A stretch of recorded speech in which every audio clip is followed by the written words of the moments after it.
Nous sommes une assemblée de personnes de foi pour la plupart et tout ce que nous faisons, nous commençons dans la prière, par la prière.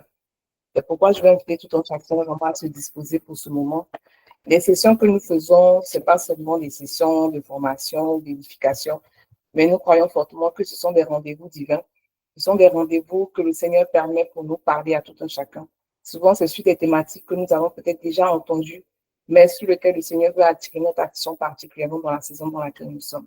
Alors, je veux que tu te disposes vraiment, que tu sois, si tu es couché ou bien partout, quelle que soit ta situation, ta position, que tu puisses vraiment te concentrer afin que le Seigneur vraiment puisse te disposer en ce temps qu'on aura 1h30 et demie environ pour que tu puisses saisir ce que tu as saisi aujourd'hui. Il y a beaucoup de personnes qui ont été invitées, qui ont vu l'annonce, mais toi, tu as décidé de participer. Si tu as décidé de participer, c'est parce que je crois que le Saint-Esprit veut t'apporter quelque chose ce soir. Le Saint-Esprit veut parler spécifiquement à ton cœur aujourd'hui. Et nous allons commencer ce temps avec le psaume, ce psaume que le Seigneur m'a mis à cœur tout à l'heure, le psaume 26 qui dit en ceci: Rends-moi justice éternelle, car je marche dans l'intégrité. Je me confie en l'Éternel et je ne chancelle pas. Sonde-moi, Éternel, éprouve-moi. Fais passer au creuset mes reins et mon cœur. Car ta grâce est devant mes yeux et je marche dans ta vérité. Je ne m'assieds pas avec les hommes faux. Je ne vais pas avec les gens dissimulés. Je hais l'assemblée de ceux qui font le mal. Je ne m'assieds pas avec les méchants. Je lave mes mains dans l'innocence et je vais autour de ton autel, ô Éternel, pour éclater en action de grâce et raconter toutes tes merveilles. Éternel, on te dit merci pour cette parole que tu nous donnes. Pour cette parole que tu nous donnes ce soir pour nous fortifier.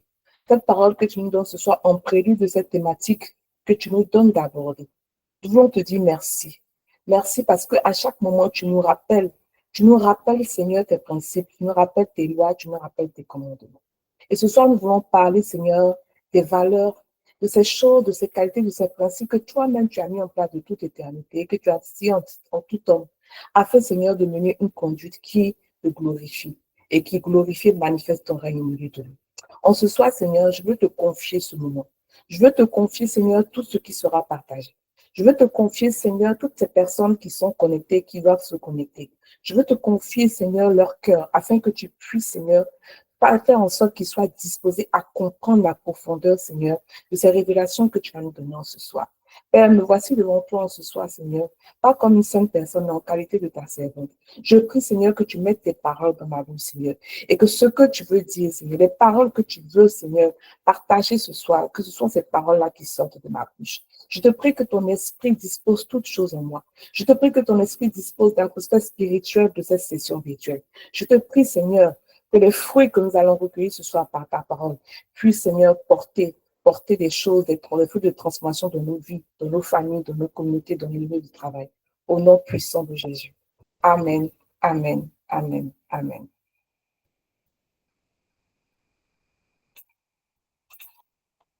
Alors, je vais partager mon écran. Est-ce que vous voyez mon écran?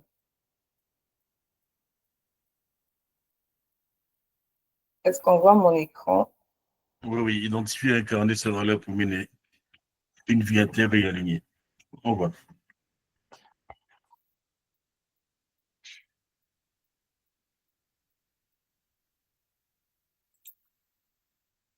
OK. Donnez-moi une.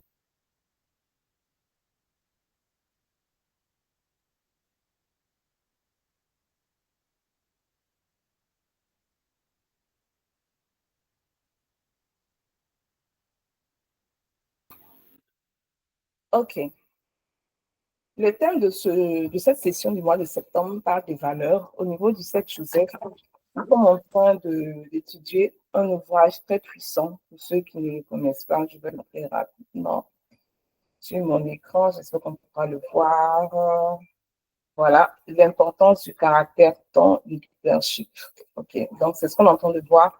Donc c'est en fonction de cette thématique de ce livre que nous avons choisi cette thématique qui est hyper importante.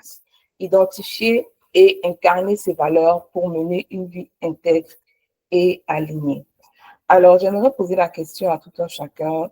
Pour vous, c'est quoi une valeur pour vous? Comment est-ce que vous définissez les valeurs? C'est libre, hein, voilà. Ne vous sentez pas gêné, il n'y a pas de mauvaise réponse, il n'y a pas vraiment. Donc, chacun exprime pour lui ce qu'il comprend à travers ça. La parole est ouverte. Si on peut prendre la parole, on lève la main. Et puis, je vais partager la parole rapidement. Qui veut intervenir? Pour lui, qu'est-ce qu'une valeur? Qu'est-ce que ça signifie pour lui? Ou bien j'interroge.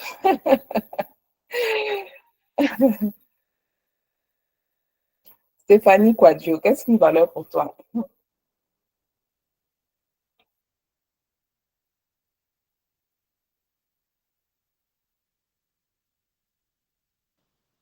Ah, d'accord. Mon Ah, micro vous ne voulez était pas parler? fermé.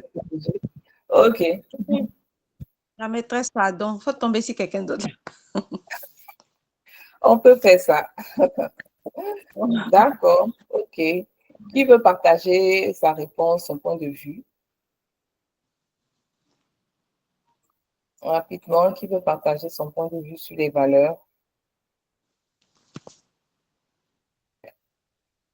Est-ce que M. Serge Zadi nous suit, s'il veut intervenir, si c'est possible pour lui?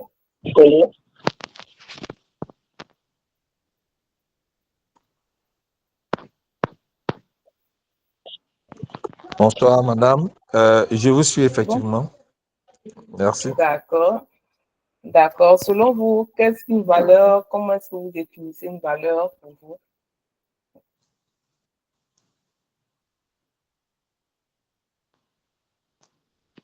Monsieur Serge Zadi? Oui, je suis là.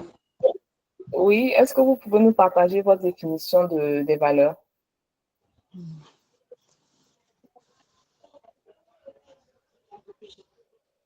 Ce que vous comprenez, hein, voilà, pour vous, qu'est-ce que c'est? Il n'y a pas de mauvaise réponse. Donc, vraiment, soyez free, hein, c'est pas un méchant, soyez D'accord. free. Il n'y a pas de mauvaise réponse. Pour vous, quand on dit valeur, ça vous fait penser à quoi? Penser à quoi? Euh, Quand on parle de valeur, on parle de ce qu'on exprime, ce qu'on ressent, ce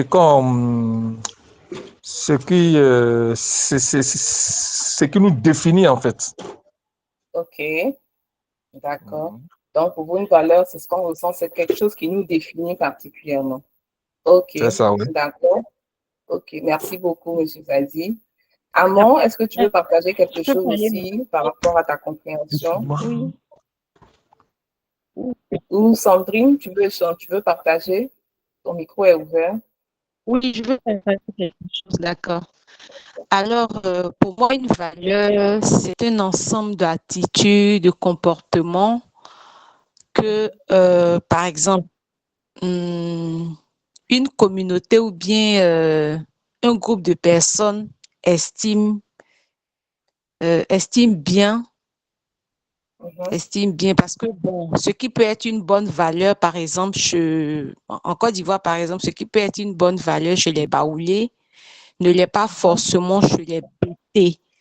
Donc, moi, je pense que c'est un ensemble d'attitudes, de comportements qui sont qualifiés comme bonnes, acceptables Ok, dans une communauté ou bien au sein d'un peuple. Voilà. Je pense que j'arrive pas à voir le mot que je veux dire exactement. Je pense que c'est, enfin, c'est un peu ça pour moi, une valeur. d'accord. Ok, ok. Qui veut partager encore avant qu'on continue? Camille, Florence, je vois ici Marie, coucou, bonsoir. D'accord, Amon veut partager. Oui, vas-y. Alors, bonsoir à tous. Bonsoir. Je pense que, comme l'indique la définition, une valeur, c'est le reflet de ce que nous considérons comme étant le plus important et le plus désirable, selon ce que la définition dit. Mais cela représente quelque chose de qualitatif, que ce soit sur les aspects financiers, sur les aspects symboliques, Ça, c'est ce que la définition dit. Mais en réalité, comment je perçois la valeur, c'est quoi? C'est d'abord ce qui est aussi profond pour la personne, c'est-à-dire que ça fait partie de ses principes. Voilà. C'est-à-dire que quelqu'un de valeur, pour moi, c'est d'abord quelqu'un qui a d'abord des principes. Parce que pour avoir une valeur, il faut avoir des principes. Et quand tu as la possibilité de pouvoir être rigide sur ces principes que tu définis, ou alors tu définis en fonction de ton entourage, là, ce métier le respecte parce qu'on dit que tu es assez digne. Donc, c'est ça, moi, j'appelle. Voilà un peu mon point de vue. Voilà. Merci beaucoup, Armand, pour ce partage. Merci. Effectivement, c'est quelque chose. Quand on parle de valeur, il y a plusieurs définitions, mais la définition a vraiment évolué. Je pense qu'il y a Madame Loubé. Je voulais aussi partager quelque chose. Madame Loubé. Il y a Yélé qui dit qu'une valeur, c'est une chose. Bonsoir, frères et sœurs, que Dieu nous bénisse. Alors, je me présente, je suis Madame Loubé. Effectivement, le frère qui a pris la parole a abordé un peu dans le même sens. Alors, moi, je trouve deux définitions à la valeur. D'abord, une définition qualitative, comme notre frère l'a dit tout à l'heure, et aussi en termes de principe. Donc, pour moi, la valeur se résume à ces deux notions. Ok, merci beaucoup. Merci, Madame Loubé. Merci. Il y a également Yélé qui dit qu'une valeur, c'est une chose à laquelle on accorde l'importance qui réfère un peu à ce que vous avez dit. Effectivement, la valeur ou les valeurs, comme je l'ai dit, c'est quelque chose c'est une notion qui a beaucoup évolué avec le temps. C'est une notion qui a beaucoup évolué avec le temps. Et c'est la partie que nous allons voir aujourd'hui, c'est surtout ce qui est en rapport avec les principes. Okay? Donc aujourd'hui, nous allons essayer de comprendre un peu ce qu'est les valeurs avant de passer à comment identifier nos valeurs et comment les incarner dans notre vie. Les valeurs, c'est ce qui nous guide vraiment dans notre vie. C'est un peu cette boussole intérieure qu'on a là. Et suivant le contexte, on peut les manifester vraiment de manière différente. Ça dépend. Ça dépend.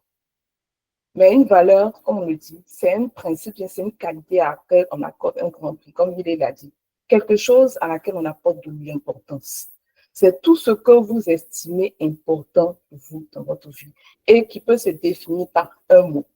Par exemple, la famille, par exemple, l'honnêteté, par exemple, la responsabilité, l'honnêteté, l'amour, la diligence, le service, c'est quelque chose que vous estimez important. La liberté, quoi encore? La vérité, ce sont des choses à laquelle vous estimez, c'est des choses que vous estimez vraiment importantes pour vous. Et comme je le dis, c'est des choses qui sont comme une boussole intérieure. Comme une boussole intérieure. C'est-à-dire que inconsciemment, c'est des choses que vous avez à l'intérieur de vous et qui orientent votre manière de penser, qui orientent vos choix, qui orientent vos actions quotidiennes. Elles ont quelque chose de fondamentalement précieux pour chaque personne. Maintenant, quand on va dans l'origine des définitions, j'ai essayé d'aller voir un peu pour fouiller. On dit que la valeur, ça vient du mot valere. Je pense que beaucoup ont dû voir ça, qui veut dire être fort. Qui veut dire être fort et qui veut dire aussi la bravoure et le courage. La valeur a été au début, souvent dans le Moyen-Âge, utilisée comme étant la vertu des guerriers avant. Le courage, quand on dit un valeureux héros, un valeureux guerrier, ça manifestait le courage en fait. Ça manifestait le courage, la vertu des guerriers. Et j'ai cherché le mot vertu. Qu'est-ce que vertu voulait dire? Parce que j'ai vu valeur, j'ai vu vertu. J'ai dit, mais c'est quoi la différence entre les deux? Et la vertu également désignait la force virile, le courage, la vaillance des hommes. Donc, c'est deux mots synonymes. Mais la vertu a évolué pour désigner cette qualité, cette force morale de l'âme-là. Et qui est une manifestation de la valeur. C'est-à-dire que la vertu c'est la valeur incarnée au fait dans le comportement. C'est la valeur incarnée dans le comportement. Et je suis allée chercher le mot courage aussi, ce que ça voulait dire. Le mot courage Ça vient toujours du latin corps. Comme quoi les latins, ils ont des mots puissants. Et le mot latin corps qui signifie cœur. Donc le courage, c'est la manifestation du cœur qui revient encore à cette force d'âme-là qu'on a parlé dans les vertus. Cette force de caractère, cette ardeur à pouvoir agir, à poser des actions qui parfois sont difficiles, mais à braver le danger. Donc en méditant, je me suis rendu compte que la valeur, en fait, c'était la force du cœur. Cette force qu'on a à l'intérieur de nous, là, qui nous pousse à faire ce qui est bien par rapport à la vertu spécifique, par rapport à ce qu'on estime important pour nous, ce qu'on estime qui est précieux pour nous, en fait. Et je suis arrivée à cette définition-là. Ça, c'est une définition que moi-même, j'ai créée en fonction des analyses, des recherches que j'ai faites. La valeur, c'est une qualité. C'est un principe qu'une personne estime important et qui caractérise sa nature. Quand on parle ici de nature, c'est son caractère, même son identité, et qui lui donne la force intérieure pour agir et avancer dans son chemin de vie. Donc, la valeur est quelque chose qui est intrinsèque à chaque personne. Il y a des gens qui disent que eux, ils ne savent pas leur valeur. Souvent, quand je demande, tout à l'heure, on fera un exercice. Il y a des gens qui vont dire qu'eux, ils ne connaissent pas leur valeur. Ce n'est pas possible qu'une personne ne connaisse. Peut-être la personne n'a pas identifié. Parce que les valeurs, c'est un peu comme les missions de vie. Elles sont en nous, au fait. Elles sont en nous. Tout à l'heure, je vais vous expliquer pourquoi. Les valeurs aussi, on a celles qu'on a héritées. Parce que les valeurs, elles viennent des croyances qui viennent de nos pensées. Elles viennent de ce dont on croit, de nos principes, de nos convictions. Mais elles peuvent être héritées, c'est-à-dire qu'en fonction de la famille dans laquelle vous êtes né, de la culture dans laquelle vous avez grandi et tout ça, vous pouvez hériter des valeurs de l'environnement dans lequel vous avez grandi. Et cela, ça s'imprime inconsciemment au fait de votre esprit. Si vous avez grandi dans une famille, par exemple, qui a le respect comme valeur, intrinsèquement, le respect pour vous, vous allez estimer cette valeur-là. Intrinsèquement, vous allez grandir avec ça, au fait. Ça va être imprimé, au fait, en vous. Ça va être imprimé dans votre caractère.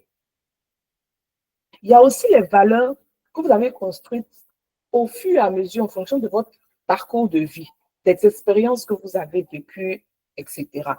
Par exemple, vous pouvez, par exemple, avoir grandi dans une famille où vous avez vu des choses qui n'étaient pas justes. Par exemple, on privilégiait certaines personnes, d'autres on les négligeait, mais en vous, vous n'étiez pas aligné avec ça. En vous, il y a quelque chose qui ne matchait pas, au fait. Et quand vous avez grandi, vous avez développé le sens de la justice et de l'équité. Pourquoi? Parce que c'est quelque chose qui est en vous, comme je l'ai dit. C'est quelque chose qui est en vous. Vous pouvez hériter de certaines valeurs. Mais les valeurs, moi je le crois, ce sont des qualités que Dieu imprime en chacun de nous. Ça, c'est le fruit de mes méditations personnelles. Donc, si ces valeurs-là, par exemple, vous les avez trouvées dans votre famille, dans votre environnement, vous allez être aligné avec ça. Mais si vous ne les avez pas trouvées, ça va être un problème pour vous. Et vous allez être désaligné quand vous allez grandir jusqu'à ce que vous trouviez votre chemin. Ensuite, les valeurs déterminent notre caractère. Quand on dit que quelqu'un est joyeux, quand on dit que quelqu'un, par exemple, a la valeur de la joie, on dit qu'il est joyeux. Quand on dit qu'il a le courage, on dit qu'il est courageux. Quand on dit qu'il a la valeur de l'honnêteté, on dit que c'est quelqu'un d'honnête. Tandis que vous voyez que même les valeurs caractérisent même au fait qui nous sommes au fait. Les valeurs sont les choses qui caractérisent, les qualités qui caractérisent chaque être humain. C'est-à-dire qu'on nous identifie en fonction même de nos valeurs. Ensuite, les valeurs, ce sont des choses qui sont personnelles, mais qui ne sont jamais privées. Ça, c'est une relation que Miles Monroe nous a partagée dans ce livre. Pourquoi? Parce que quand vous exprimez vos valeurs, elles ont une influence sur les autres. Les valeurs ne sont jamais manifestées pour que ça ait un impact directement sur nous, mais ça a un impact directement sur les autres. Je prends par exemple le cas de l'honnêteté. Si vous êtes quelqu'un d'honnête, c'est vrai, ça va vous préserver de certaines situations qui peuvent porter atteinte à votre vie. Mais si vous êtes malhonnête, vous voyez que le fait de votre malhonnêteté-là, ça peut agir, ça même pas peu, ça va agir négativement dans la vie des autres. Les autres vont perdre peut-être, je dis n'importe quoi, de l'argent ou des situations ou des avantages. Bref, vos valeurs influencent positivement ou négativement les autres. Donc, ça peut être vos valeurs, mais elles ont une influence directe sur la vie des autres. C'est pourquoi qu'elles sont importantes, au fait. C'est pour ça qu'elles sont importantes et que c'est pour ça qu'il est important pour que chacun puisse comprendre et connaître ses valeurs. Parce que c'est ce que tes valeurs, c'est ce que tu es. Or, ce que tu es là, ça agit sur les autres. Les valeurs également, elles influencent le choix de nos relations et de nos associations. Si vous remarquez bien, les personnes avec lesquelles vous êtes le plus proche, ou bien avec les personnes que vous connectez, vous avez forcément une valeur en commun. Ça ne ment pas. On ne peut pas tricher dessus. Vous avez forcément une valeur en commun. Parce que deux personnes qui n'ont pas les mêmes valeurs ne peuvent pas marcher ensemble. Deux personnes qui n'ont pas les mêmes valeurs, elles ne peuvent pas aller loin ensemble. Ce n'est pas possible. Moi-même, je me demande par quel chemin elles vont se découvrir. Pensez, il y aura séparation quelque part. Et c'est pourquoi souvent dans les organisations, vous pouvez vous retrouver à intégrer une société ou un groupe. Et à un certain moment, vous ne vous retrouvez plus dans le groupe. Parce que vous ne retrouvez pas vos valeurs là dans ce groupe. Puisque les valeurs font partie de vous. Donc, si vous ne vous retrouvez pas ces valeurs, donc vous ne vous retrouvez pas en fait. Et quand vous voulez construire quelque chose, quand vous voulez créer un groupe, quand vous voulez créer un business, quel que soit ce que vous voulez créer de manière collective, c'est important que vous puissiez identifier vos valeurs. Parce que ce sont vos valeurs qui vont attirer les bonnes personnes pour vous. Et souvent en entreprise, on fait l'erreur de ne pas, comment on appelle ça même, intégrer les valeurs dans les recrutements des collaborateurs. La personne peut avoir la compétence que vous voulez. La personne peut avoir vraiment la connaissance. Mais si vous n'avez pas les mêmes valeurs, je vous assure, ça ne va pas aller loin. Ça ne va pas aller loin. Donc, les valeurs influencent fortement le choix de nos relations, de nos associations. Et comme la loi des associations même le dit, les personnes avec lesquelles tu te promènes, vous avez les mêmes caractères, vous avez les mêmes comportements. Si tu vas loin avec elles, ça veut dire qu'il y a un comportement, il y a un caractère que toi aussi tu as. Mais si à un moment où vous arrêtez, ça veut dire que toi, intérieurement, il y a quelque chose qu'elles ont qui n'est pas aligné avec ce que toi tu as. Donc, naturellement, vous allez devoir vous séparer et tu vas chercher, ou bien la vie va t'orienter vers les personnes qui reflètent en fait les mêmes valeurs que toi. Et les valeurs sont défendues par ceux qui les portent. Ça, on le remarque beaucoup dans les cultures ou bien dans les nations, par exemple. Par exemple, dans nos pays, on a comment on appelle ça même? C'est pas les slogans. Comment on dit, comment on appelle ça même? Union, discipline, travail, comment on appelle ça?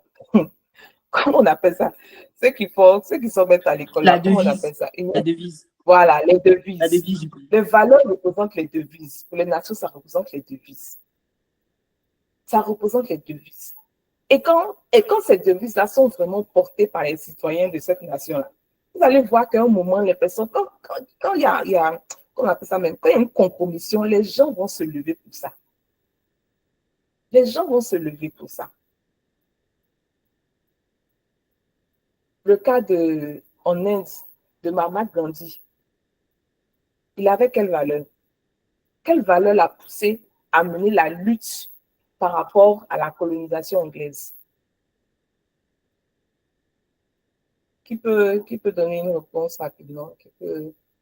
Mahatma Gandhi, quelle valeur l'a poussé à pouvoir lutter contre la colonisation anglaise en Inde? Ou bien, pardon, le cas de Nelson Mandela, par exemple, près de chez nous ici. L'égalité entre les êtres humains. Voilà. Égalité entre les êtres humains. Liberté de chaque être humain. C'est-à-dire que qu'est-ce qui peut pousser un homme à pouvoir même jeûner, ne pas manger pour d'autres personnes? C'est la valeur qui fait ça. C'est la valeur qui fait ça. Sinon, moi, je ne peux pas comprendre comment quelqu'un, c'est même pas que la personne souffre. Hein. Quand je prends le cas même de Mahatma Gandhi surtout, c'était un élite même. C'était un élite dans la société. Il a fait papier, il connaissait tout. Mais du jour au lendemain, le monsieur a tout laissé. Il a commencé à s'habiller, même avec pagne, je ne sais pas comment ils appellent la ville. Le en prison, le gars fait jeûne de la faim. Ah, il n'est pas gros avant comme moi. Qu'est-ce qui peut pousser une personne à faire ça? Qu'est-ce qui peut pousser une personne à faire ça?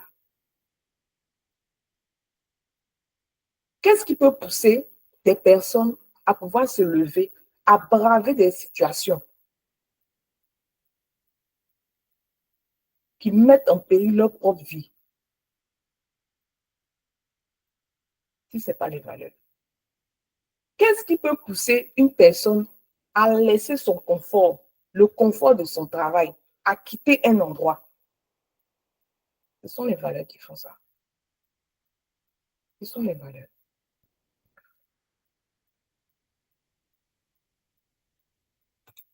Les valeurs sont puissantes. Les valeurs sont puissantes parce que c'est ça qui construit notre force morale, comme on l'a vu. C'est ça qui construit notre force morale dont on a parlé. Toutes les définitions, on dit c'est la force morale. Et la force morale, elle vient du cœur. Dieu a créé toute personne avec 3 types de force. Il y a la force physique qui vient de notre corps, de notre chair, de nos muscles et tout. Il y a la force intellectuelle qui vient de la connaissance, de tout ce qu'on a appris, de notre intelligence et tout. Et il y a la force morale qui vient du cœur. Et de toutes ces 3 forces-là, c'est la force morale qui est la plus puissante. C'est la force morale qui donne la résilience à tout être humain par rapport à certaines situations. C'est la force morale qui te permet de supporter certaines choses à cause de tes valeurs. C'est pourquoi une personne qui n'a pas conscience de ses valeurs, elle-même là, elle se met en danger. Elle-même là, elle est en danger au fait. Elle-même là, elle est en danger. Elle-même là, elle est, je dirais en griffe, elle est faible au fait. Parce que la force morale, c'est une force que Dieu a imprimée en chaque être humain. Quand Dieu a créé l'homme, chaque être humain, il y a un design unique que nous avons chacun. Il nous donne des capacités, il nous donne des talents naturels, il nous donne des talents spirituels, mais il nous donne des valeurs. Et les valeurs-là sont l'expression du caractère de Dieu. Les valeurs justes sont l'expression du caractère de Dieu.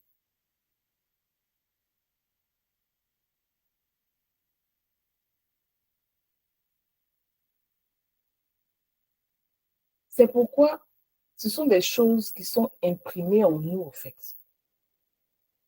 Et ce sont des choses qui te font faire des actions, on m'a dit, courageuses, qui viennent du cœur. Tu ne peux pas expliquer, ça vient de ton cœur.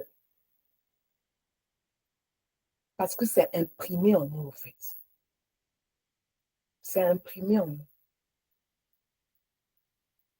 Les valeurs manifestent le caractère de Dieu au travers de chacun de nous. Comment tu peux savoir si Dieu est bon? Si tu n'as pas vu ma sœur Frédérique manifester la bonté là dans ta vie.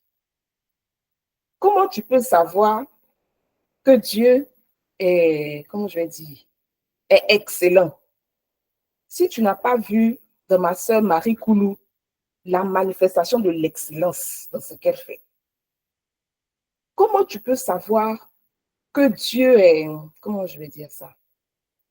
Que Dieu est, Donnez-moi une valeur, donnez-moi une valeur. Comment vous pouvez savoir, comment vous pouvez voir? On dit personne n'a vu Dieu. Mais on sait que Dieu existe. Mais Dieu existe au travers de ce que nous transportons en lui. De lui, pardon. Quand on dit que Dieu a fait un miracle, il n'est pas venu faire le miracle un coup comme ça. Il est passé par quelqu'un. Mais si cette personne-là n'a pas ce caractère-là en elle, tu ne peux pas voir. Tu ne peux pas voir. Tu ne peux pas. Et chacun de nous, on a eu ce caractère. Dieu a donné ça. Ce sont des dons qu'il a donnés. Les valeurs, c'est comme une empreinte que Dieu nous a donnée à chacun de nous. C'est pourquoi c'est important, en fait. C'est ça qui marque notre unicité. Qu'est-ce qui fait que Yélé est Yélé? C'est à cause des dons qu'elle a reçus. Ses dons naturels, ses capacités naturelles à faire telle chose. Sa forme physique, comment elle a été designée physiquement. Mais aussi son caractère, les valeurs qui ont été imprimées en elle et les valeurs qu'elle a aussi acquises par rapport à l'environnement dans lequel elle a grandi. Et ces valeurs-là ont été mises dans nos vies, pour manifester le caractère de Dieu, mais aussi pour nous aider à marcher dans nos vies, à nous protéger. Il y a des garde-fous, à ne pas faire n'importe quoi et à nous guider dans ce à quoi Dieu nous appelle. Quand le peuple d'Israël a quitté l'Égypte, la première chose que Dieu a faite, avant de les envoyer à Canaan, c'est de leur donner les lois. C'est de leur donner des lois pour qu'ils puissent se conduire selon un peuple différent des autres peuples. C'était, comment il dit ça, c'était un cahier ou bien un livre de principes et de valeurs qui devait appliquer pour manifester le caractère de Dieu.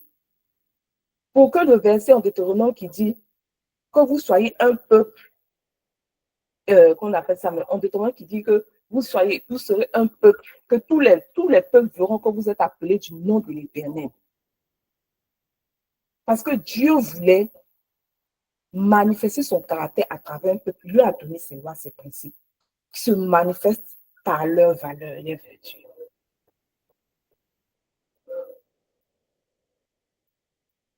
Et les valeurs nous permettent d'être alignés. Les valeurs nous permettent d'être alignés. Souvent, c'est un thème qui est souvent qui est beaucoup galvaudé. Hein. Mais c'est ça qui nous permet, au fait, d'être dans nos bottes, au fait. C'est comme si tu es dans une fréquence où tu es à l'aise avec cette fréquence-là, en fait. Tu n'es pas dans un conflit intérieur. Tu es à l'aise avec toi-même. Tu es à l'aise avec toi-même parce que ça correspond à ce que tu es. Ça correspond à qui tu es. Et quand tu fais des choses qui correspondent à qui tu es, quand tu vis des choses qui correspondent à qui tu es épanoui dans ta vie. Tu es épanoui dans ta vie. L'une des choses, bien l'une des situations qui fait qu'aujourd'hui, on se retrouve dans une grande détresse morale et dans une grande crise existentielle, c'est que les gens n'ont plus conscience de leurs valeurs. Première chose. Deuxième chose, c'est que cette force morale-là, c'est-à-dire que les gens ont tout fait pour réduire l'importance des valeurs de la force morale dans la vie des gens et des communautés. On s'appuie plus sur la force physique, on s'appuie plus sur la force intellectuelle. Mais on a réduit l'importance de la force morale qui se manifeste par les valeurs. Combien de familles ont établi leurs valeurs et les manifestent? Dans les organisations, les gens les mettent. Mais quand toi-même tu rentres dedans, là, toi-même tu te rends compte qu'on sait plus inquiet, plus ce qu'ils font là, c'est deux choses différentes. C'est-à-dire que les valeurs sont devenues quelque chose qu'ils font bien. mais ce n'est pas des choses qui sont vécues. Parce que quand elles sont vécues, elles changent les gens, en fait. Elles changent l'environnement dans lequel nous sommes. Les valeurs, c'est ce qui permet à notre société d'être équilibrée et d'être en ordre. Tout ce qu'on vit actuellement là, c'est une crise de valeurs. Tous les désordres, les dépravations, tout ce qu'on vit aujourd'hui là, c'est une crise de valeurs. Il n'y a pas autre chose. C'est une crise de valeurs.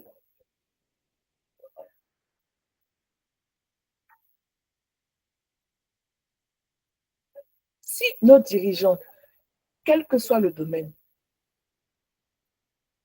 ont des comportements qui nous choquent aujourd'hui, demandons-nous, mais quelles sont les valeurs qui transportent au fait?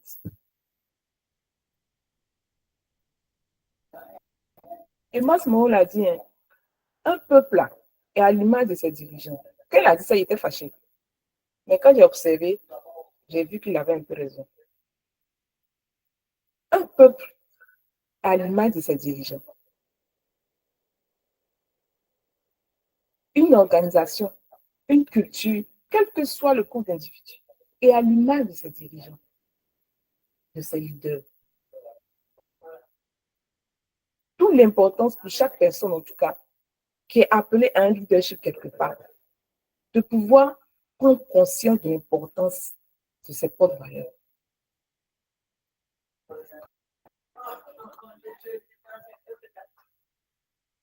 Les valeurs, c'est ce qui garantit l'action de Dieu dans le monde. Ça, c'est moi qui l'ai dit, hein, dans la méditation. Pourquoi? Parce que si aujourd'hui, on est dans des sociétés où il n'y a pas de, comment on appelle ça? Il y a beaucoup de corruption, voilà, où on vit la corruption partout. C'est-à-dire que maintenant, même là, on ne se cache même plus. S'il n'y a pas de personnes qui défendent ces valeurs d'intégrité là, et d'honnêteté, on ne va pas voir que Dieu est juste et intègre. On ne va pas voir que Dieu aime la vérité. Si nous-mêmes les chrétiens, là, on ne manifeste pas la vertu de l'honnêteté, là, on va dire que Dieu n'est pas honnête. C'est à travers les valeurs que nous véhiculons là, que les gens peuvent attester que Dieu est vraiment comme ça. Si tu dis à ton frère, ah, Dieu est bon, hein, non, Dieu, il est bon. Mais dans ton comportement, la personne ne voit pas que Dieu est bon. Comment tu veux qu'elle te croie? C'est ça, Jésus dit, hypocrite, arrêtez. Arrêtez. Dieu que tu ne vois pas, là, tu dis tu l'aimes. Mais celui que tu vois, la même chair, il reste plus le même mec que toi, tu dis tu ne l'aimes pas. Faut arrêter. Tu vois ton frère qui est là, qui souffre. Peut-être même tes 1000 francs dont que tu as là. Il a besoin de ces 1000 francs là. Tu dis, ah, mon frère, ça va aller, ça va aller comment? Quand tu as des 1000 francs là, c'est là on va voir que Dieu existe vraiment. C'est là on va voir la bonté de Dieu. C'est là il peut dire que Dieu a fait un miracle dans sa vie à travers. Les valeurs garantissent l'action de Dieu dans le monde. Aujourd'hui, si on a l'impression que le monde s'en va à sa tête là, c'est parce que nous qui nous disons au fond de Dieu là, on ne manifeste pas les valeurs de Dieu.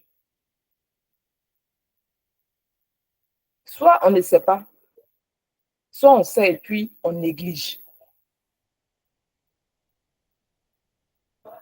Et notre prière qu'on fait, Seigneur, que ton règne vienne. Mais le règne de Dieu là va venir comment? Ça ne va pas descendre du ciel pour tomber. C'est à travers nos comportements de tous les jours, manifestés dans nos valeurs, dans nos vertus.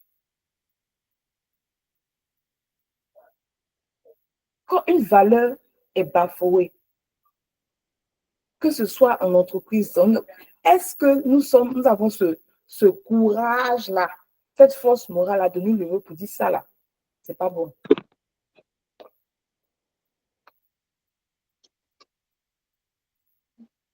Dans les nations, tous ceux qui veulent se lever, quand ils voient quelque chose qui n'est pas normal, on sait qu'ils risquent d'être muselés, d'être emprisonnés, souvent même d'être tués.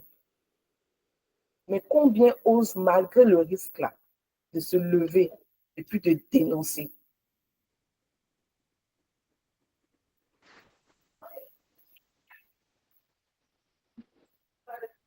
Les valeurs sont puissantes. Dans les valeurs, tout le monde peut avoir plusieurs valeurs. Voilà. Aujourd'hui, si je vous demande tout de suite là, quelles sont vos valeurs, beaucoup de personnes, tout le monde va me citer plus de 5-10 valeurs. Mais il y a ce qu'on appelle les valeurs fondamentales. Quand on dit fondamentales, ce sont les valeurs qui constituent votre fondament, comment on dit ça même, votre fondement, voilà, qui constituent votre fondement. Et chaque personne a au moins 3-5 valeurs maximum. Tu ne peux pas avoir plus que ça, en fait, parce que tu ne pourras pas manifester tout ça possible. Dans la force morale que tu t'as donnée, son caractère-là, il y a 3 ou 5 maximum qui t'a donné, que tu manifestes régulièrement dans ta vie. Et selon les circonstances que tu manifestes. Et c'est ça qui touche profondément qui vous êtes. Et c'est ça qui fait que quand cette valeur-là est bafouée, vous réagissez. Vos valeurs fondamentales vous font réagir. Par exemple, quelqu'un qui a une valeur de la famille, par exemple.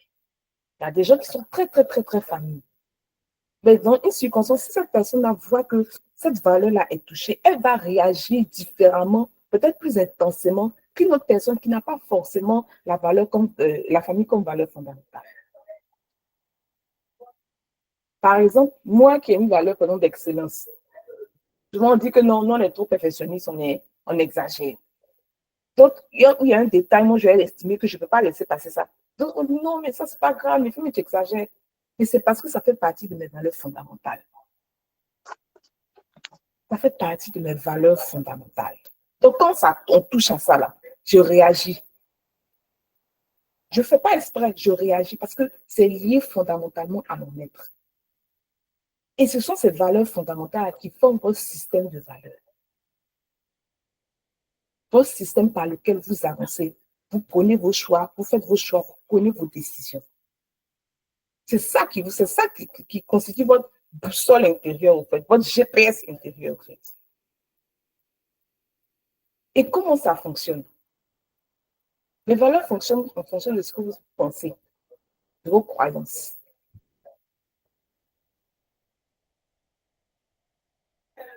En fonction des croyances que vous avez, vous allez estimer telle chose plus importante que d'autres.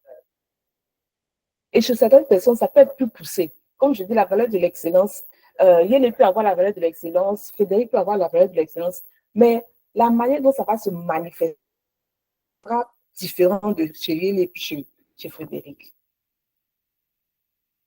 Parce que chacun de nous, comme je l'ai dit, est appelé à manifester le caractère de Dieu. Et ces valeurs que vous tenez en haute estime, ces choses que vous tenez en haute estime là, vous allez maintenant définir votre code de conduite. Parce que, Fémi, moi, j'estime que l'excellence est importante. Je m'assure que tout ce que je fais, que ce soit devant les gens, mais en public ou en privé, je le fais de manière excellente. Je ne triche pas, je ne fais pas de l'à peu près. Et je le manifeste dans cette vertu-là d'excellence, de diligence dans ce que je fais. Et c'est ça qui établit votre déclaration d'éthique personnelle. Certains d'entre vous, peut-être, ont entendu parler de déclaration d'éthique personnelle, mais n'ont jamais compris, ça veut dire quoi, peut-être c'est un mot qui est... Mais c'est ça, au fait. On va voir un exemple.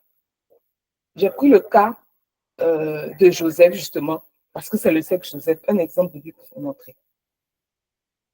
Parce que Joseph, il est de la tribu d'Israël, l'une des tribus d'Israël. Et eux, ils croient en un Dieu unique qui leur a donné des lois et ils fonctionnaient comme ça. Et Joseph croyait en un Dieu qui est fidèle, un Dieu qui est juste, qui élève tout homme en tout temps et qui garde confiance même dans le beau parce qu'il sait que son Dieu va le secourir. Donc pour lui, il tient en haute estime l'intégrité. Il tient en haute estime la fidélité. Il tient en haute estime l'excellence. Donc à cause de ça, il se donne un point d'honneur, ne jamais trahir la confiance qu'on lui donne, la fidélité. à travailler avec diligence, l'excellence et à rester droit dans ses choix, l'intégrité. Et il le manifestait à travers sa maîtrise de soi. Madame Potiphar est venue le tenter, c'est maîtriser. Peut-être même que quand il dirigeait la maison de Potiphar, les gens voulaient peut-être le soudoyer ou le corrompre parce qu'il gérait toutes les affaires de Potiphar. Peut-être on ne nous a pas montré ça dans le texte biblique, mais je suis sûre que c'est arrivé. Il a persévéré malgré qu'il était dans une situation d'esclave. Il était en prison. Il était en prison. Il n'était pas dans une circonstance où vraiment, en tout cas, il pouvait se dire que sa vie était finie. Mais il a persévéré parce qu'il croyait que son Dieu élève en son temps. Donc, il a agi en fonction de ce à quoi il croyait. Il a aidé les autres prisonniers en prenant soin d'eux, au point de décharger le travail des agents de la prison. Mais qu'est-ce qui peut pousser quelqu'un à faire ça si ce n'est pas ses valeurs? Quel que soit le lieu où Dieu l'a mis, il a manifesté ses valeurs. Il a gardé un code éthique personnel. Et cela l'a conduit là, même quand il a été au sommet de l'Égypte. Ces valeurs-là n'ont jamais défini. Ces valeurs-là n'ont jamais été corrompues. Ces principes d'éthique n'ont jamais été corrompus. Malgré qu'il a été le premier ministre d'Égypte dans un territoire étranger. C'est ça la puissance des valeurs. Comment tu les manifestes dans ton quotidien quand personne ne te voit? Dans ton petit cercle familial, dans ton petit groupe, dans ton activité, dans ton organisation, dans ton association. Parce que c'est ce que tu fais là-bas. Là. C'est ta fidélité à ça là, qui va être exposée quand tu seras élevé peut-être à des responsabilités plus grandes.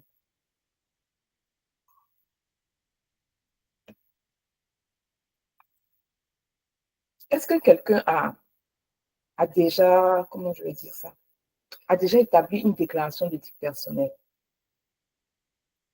Est-ce que quelqu'un a déjà fait ça? Est-ce que quelqu'un a déjà fait ça?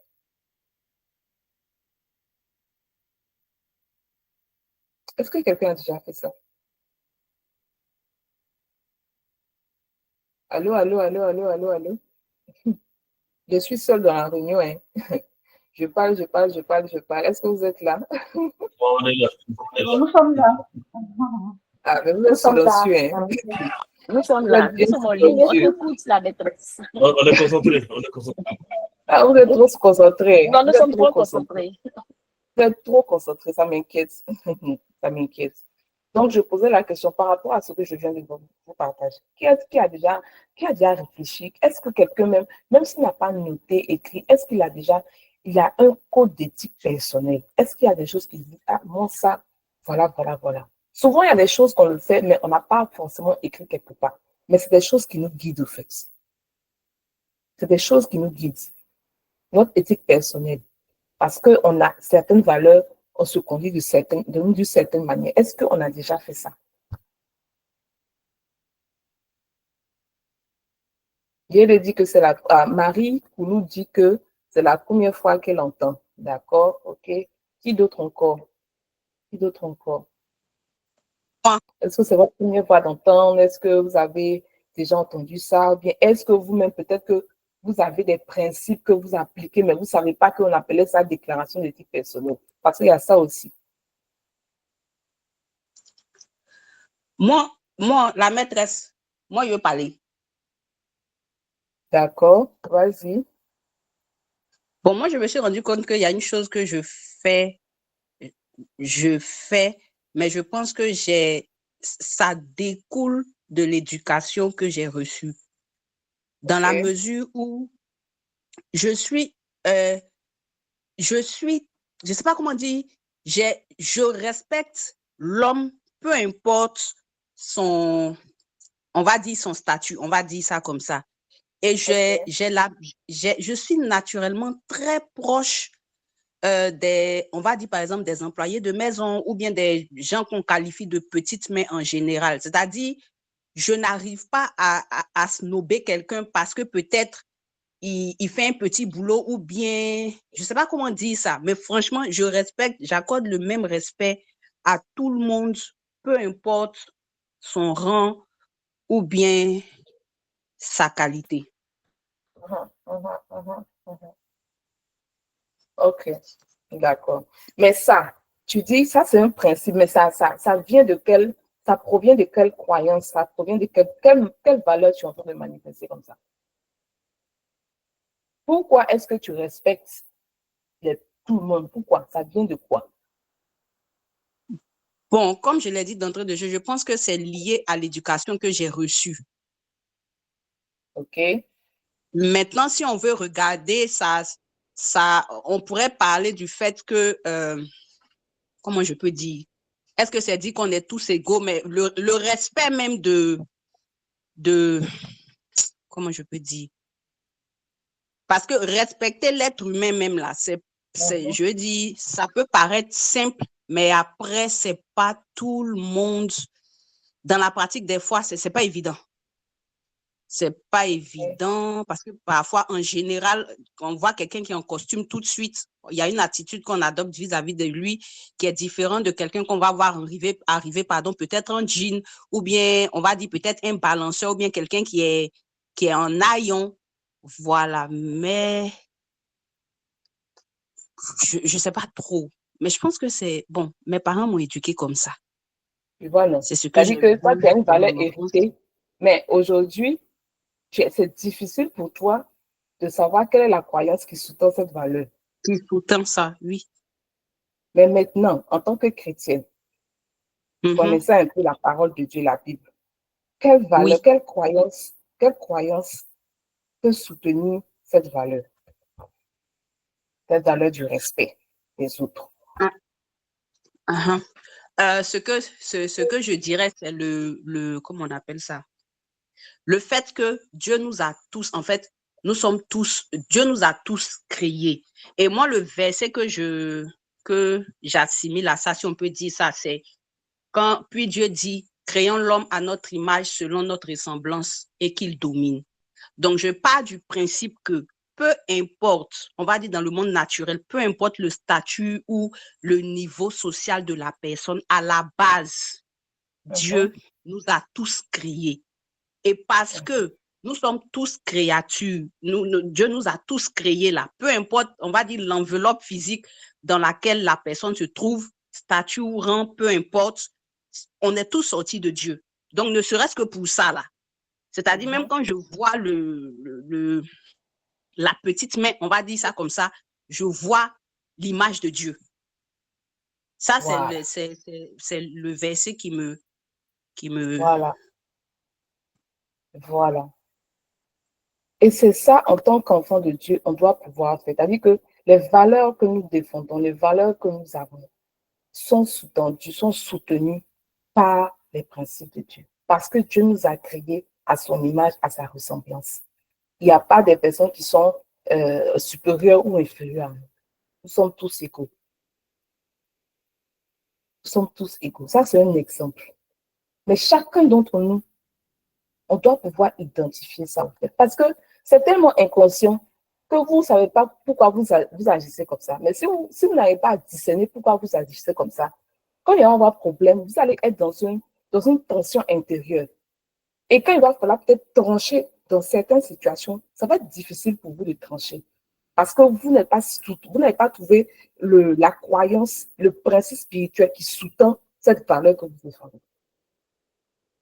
Et quand aujourd'hui, on va vouloir vous faire passer, par exemple, des lois iniques ou bien des pensées qui sont contraires, vous n'allez pas avoir le fondement véridique pour pouvoir contrer cette valeur-là. Là, on dit, mais qui a dit que vraiment le mariage, là, c'est forcément homme et puis femme? Ça, c'est un exemple entre autres. Mais qui a dit que, par exemple, et voler là, c'est mauvais? Est-ce que c'est si mauvais que ça?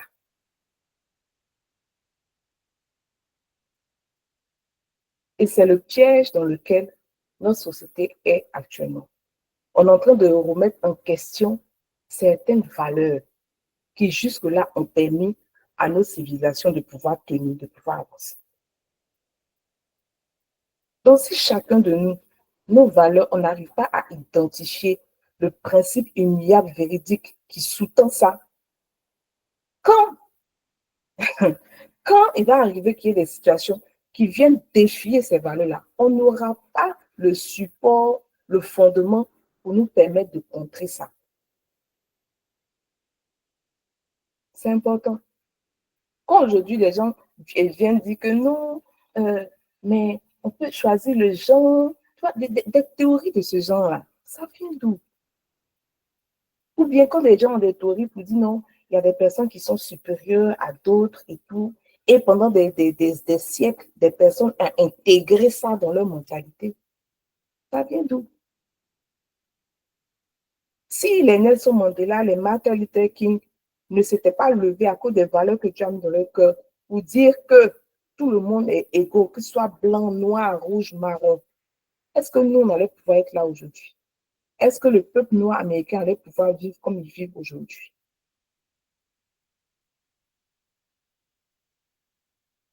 C'est important de pouvoir connaître le fondement des valeurs que nous avons. Comment identifier ces valeurs clés?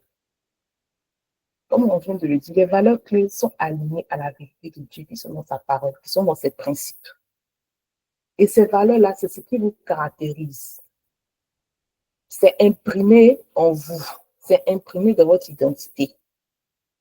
Et quand vous les respectez, vous êtes alignés, vous êtes en paix, vous êtes épanoui parce que c'est ça qui vous caractérise. On le voit dans votre attitude, dans ce que vous faites. Moi, je dis toujours aux gens, les valeurs là, quand on dit c'est quoi tes valeurs, il ne faut pas chercher, il ne faut pas deviner. Il faut regarder ce que tu fais. Il faut observer. Qu'est-ce qui te touche? Qu'est-ce qui te fait réagir? Il faut observer. Ou bien tu demandes à quelqu'un. Souvent, les gens disent non, moi, j'ai la valeur de quoi même? C'est quelle valeur ils vont me donner bien souvent? Honnêteté. En bon? Bon, quand regarder dans ton comportement, c'est vraiment honnête. C'est-à-dire qu'on aime bien donner des jolis mots, tu vois, ça fait bien, proximité, service. Voilà, on aime bien donner des jolis mots là, qui font valeur. Est-ce que c'est ce que tu vis vraiment? Est-ce que c'est ça que tu incarnes vraiment? Est-ce que c'est ça que tu incarnes vraiment? Bien, générosité. Est-ce que c'est ça que tu incarnes? Tu peux être généreux, hein, mais peut-être que ce n'est pas une de tes valeurs clés. Des valeurs clés, quand tu touches à ça, ça te fait réagir. C'est inconscient parce que ça fait partie de toi. Et ces valeurs-là, quelle que soit l'étape de ta vie, quelles que soient les situations, elles restent constantes. C'est les mêmes choses. Et pour toi, c'est non négociable. Tu es prêt à faire tout pour ça.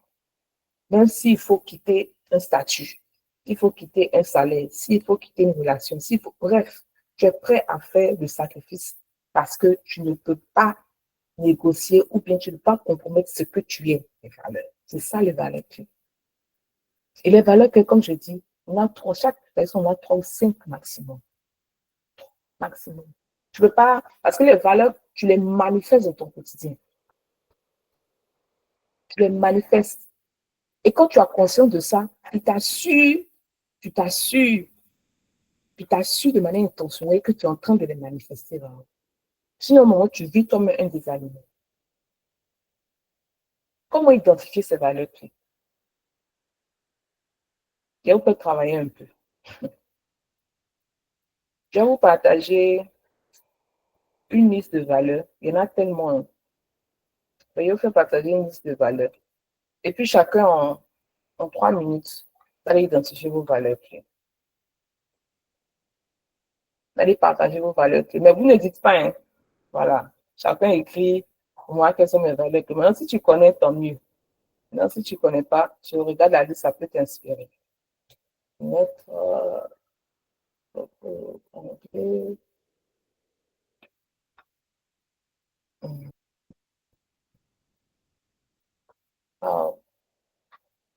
je vais partager ça.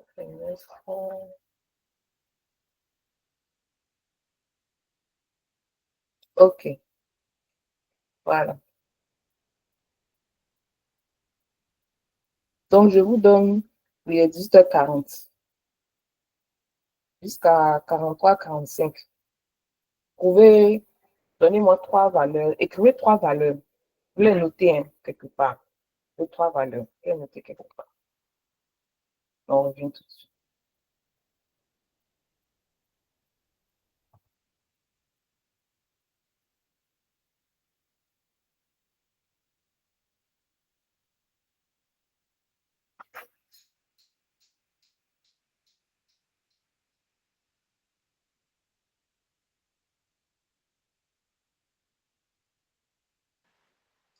Ça maîtresse, moi je ne vois pas bien.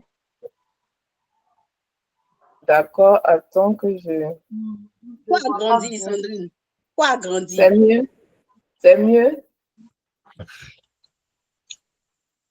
Maître, c'est 3 valeurs que je cherche. Oui, Là, 3 c'est bon valeurs. maintenant.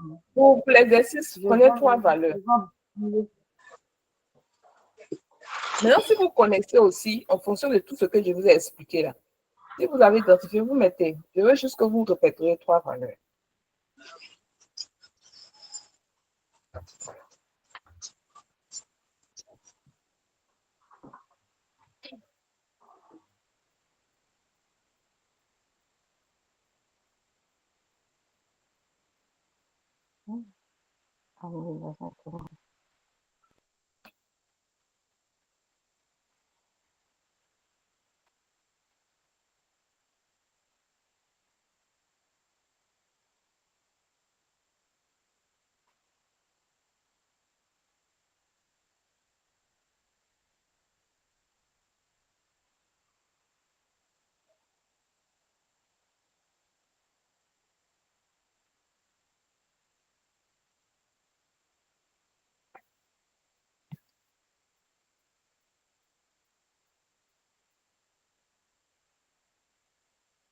Maintenant, peut-être que ce que vous avez là, ce n'est pas dans cette liste. Voilà, parce qu'il y en a tellement.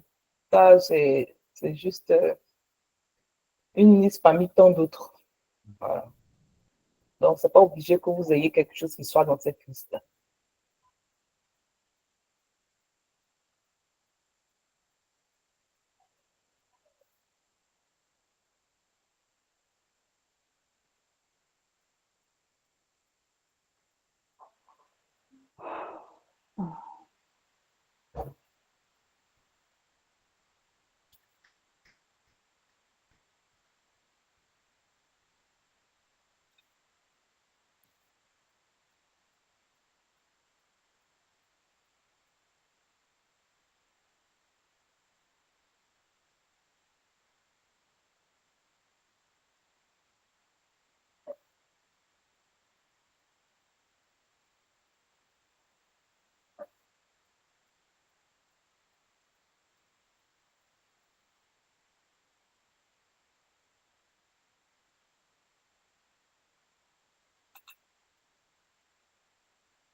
Si c'est bon, vous pouvez lever la main, comme ça je vais voir le nombre de personnes qui sont déjà OK.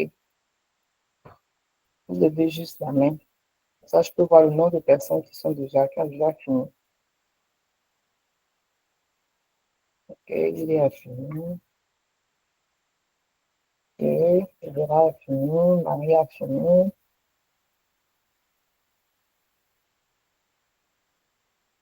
Vous soufflez comme ça pour trouver vos valeurs. On vous fait ça.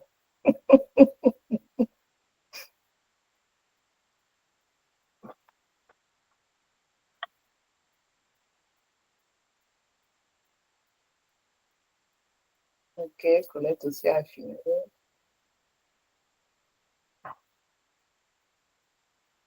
C'est vos valeurs clés. Vos valeurs clés.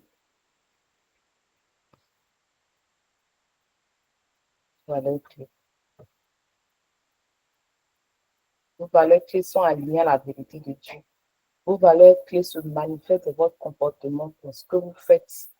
Vos valeurs clés reflètent ce qui vous êtes vraiment. Donc, vous les respectez, vous êtes épanoui, vous êtes alignés, comme on le dit. Et elles sont, quelles que soient les circonstances dans lesquelles vous êtes, vous êtes toujours, on retrouve toujours cette valeur-là. On retrouve toujours cette valeur. Quelle que soit la période même d'âge que vous avez grandi avec cette valeur-là. Et c'est quelque chose pour vous qui n'est pas du tout négociable. C'est quelque chose pour lequel vous êtes prêt à perdre, on dit certains, peut-être un statut, peut-être. Vous êtes prêt à vous sacrifier par rapport à ça. Parce que si on touche à ça, on vous a touché. Donc, réfléchissez bien.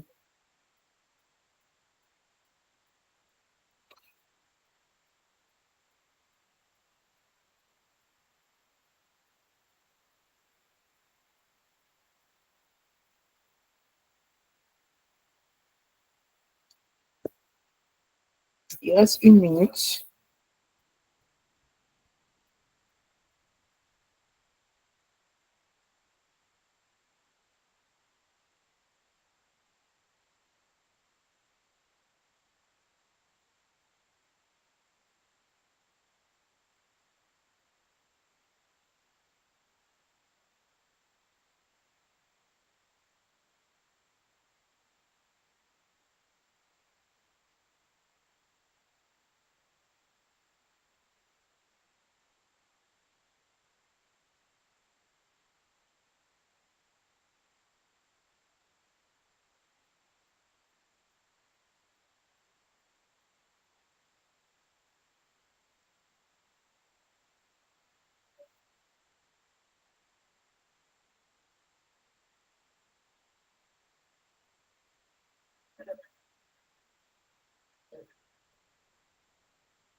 OK. OK. Bon, il y a que 4 personnes qui ont terminé. On va avancer quand même. Maintenant, le deuxième exercice, vous avez noté vos 3 valeurs. Hein. Attendez. Donc, un autre contenu. On va revenir sur... Voici les personnages de la Bible que j'ai pris. Je ne suis pas allée loin, je ne vais pas vous promettre. Maintenant, quels sont les personnages, mais quel est le personnage qui vous parle le plus, auquel vous êtes le plus, comment je vais dire, qui vous inspire le plus, au fait. Parce que ce personnage-là a sûrement une ou 2 valeurs que vous avez. Donc, regardez la vie de ces personnages. Il y a David, jeune David, il y a Ruth la Moabite, il y a Joseph, il y a Reine Esther, il y a Moïse, il y a Daniel, il y a l'apôtre Paul, il y a l'apôtre Pierre, il y a Marie et Joseph. Mais je sais pas, il y a plein d'autres. En tout cas, si vous connaissez d'autres personnes, mais regardez quel personnage de la Bible vous inspire, vous marque le plus. Et identifiez 1 ou 2 valeurs que ces personnes-là avaient. Et voyez si vous les manifestez, ça fait partie de vos valeurs. Je vous donne 3 minutes aussi pour ça. Et 47 jusqu'à 50.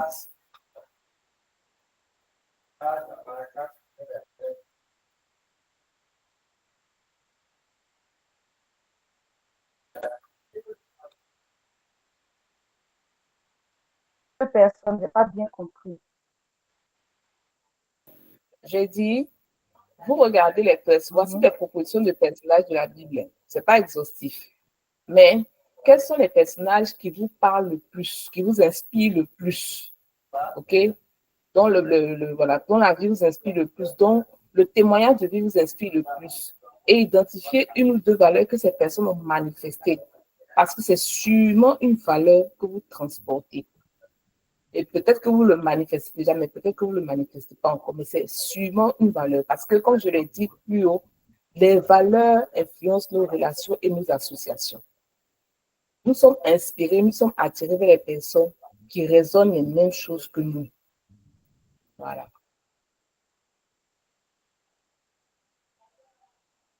C'est bon, Stéphanie? Oui, c'est bon. OK. Et cette liste-là, elle n'est pas exhaustive. Hein. Voilà. Donc, il peut y avoir d'autres personnages que vous avez, mais que je n'ai pas mis ici. Voilà. Si demain, c'est pas mon sorti. Donc, c'est juste à cette illustration.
C'est bon?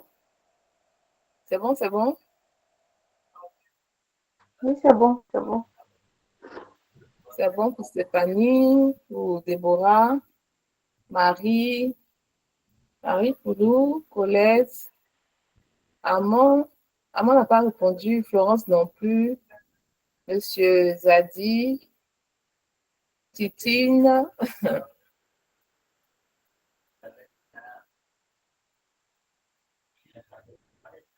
D'accord, Marie dit que c'est bon pour elle. Ok, ok, Déborah, c'est bon. D'accord, ok.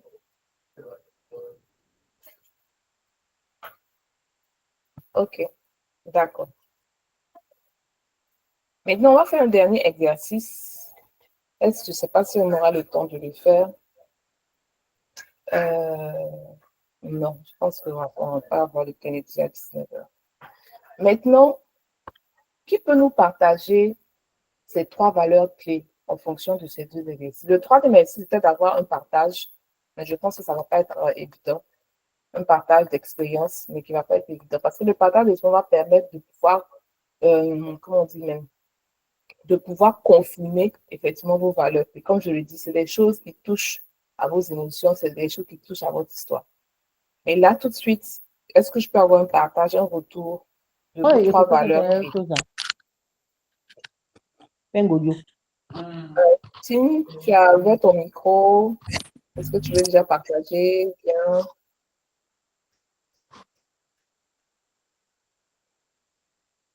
Allô, Titine, tu nous écoutes? Ok, d'accord. D'accord, Déborah, tu peux partager?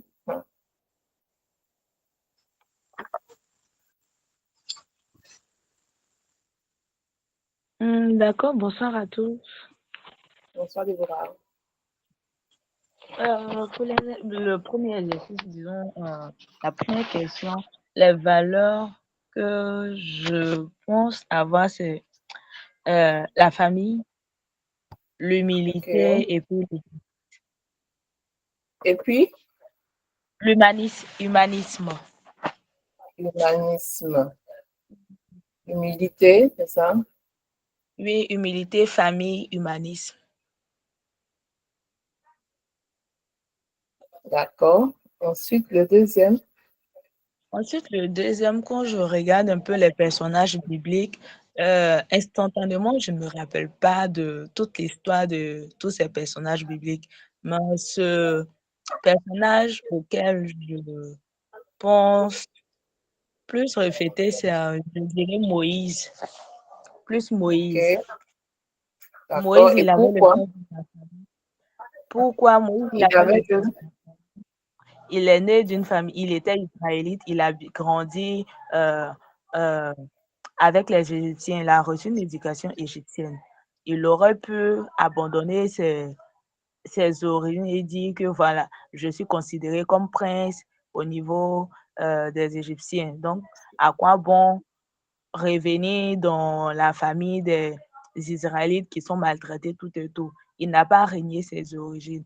Il n'a pas, euh, il n'a pas refusé le fait qu'il n'était vraiment pas israélite au lieu Ok, d'être ok, d'accord. Ok. Donc, avec lui, c'est la valeur de la famille que tu as retrouvée en lui, c'est ça? Oui, il y a également la valeur de l'humilité Ok. Mhm. et puis la valeur de l'humanisme également. D'accord. Quand tu dis humanisme, comment tu le définis? Humanisme, je définis ça comme étant quelqu'un qui ne fait, euh, qui n'aime pas vraiment voir les autres souffrir, qui n'aime pas qu'on exploite les uns au Mhm. profit des autres. Ok, donc c'est ta définition de l'humanisme. Parce que c'est important parce qu'une même valeur peut avoir une signification différente pour 2 personnes. C'est-à-dire que Yele peut avoir la valeur d'humanisme, mais peut-être elle, ça ne va pas signifier la même chose. Donc, c'est important. On va le voir tout à l'heure. Merci beaucoup, Déborah. Yele, si tu veux partager également ce que tu as ce que tu as identifié. Et les Colette, tu vas connaître aussi. J'ai identifié 2 valeurs OK. au lieu de 3. L'altruisme et puis la bienveillance. OK. D'accord. Maintenant, l'exercice 2, c'était quoi? Trouver un personnage biblique. Quel est le personnage biblique qui t'inspire le plus et quelle valeur il manifeste et dans lequel tu te retrouves? Dans laquelle plutôt une valeur?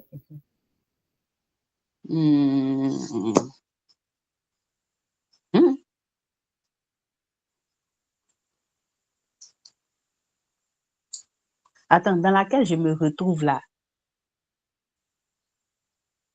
Bon, c'est quel personnage déjà qui t'inspire? C'est quel personnage déjà, au moins? Bon, on va réfléchir. Peut-être que tu peux lever la main. Colette n'a qu'à partager le temps que ça te bouge. Mais quelqu'un d'autre a qu'à lever la main. OK. Je vois dans ma liste, il y a Marie Koulou et puis il y a Colette. Un vous deux qui veut essayer, qui veut partager. Bonsoir à tous. Bonsoir, Je vais Marie. partager. Alors, les valeurs clés, j'ai énuméré bienveillance, discipline et puis humilité.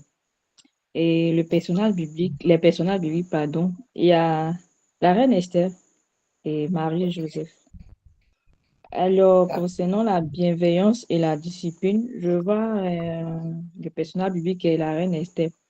Lorsque le roi a voulu exterminer, suite à un complot, les Israélites, son oncle Mardochée est allé voir sa nièce pour qu'elle puisse faire quelque chose.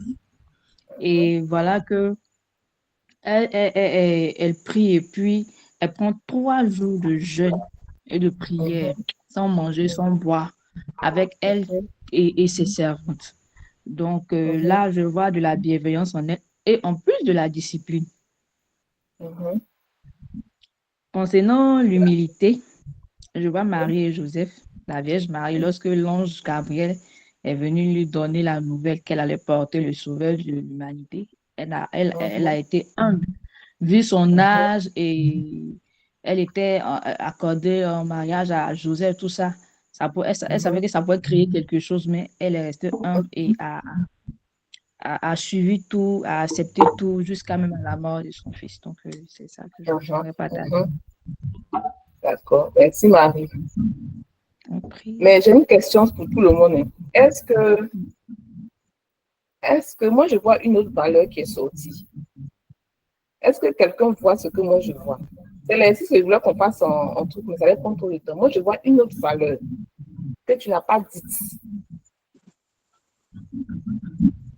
Mais que c'est deux personnes, là aussi. Bon, il faut partager.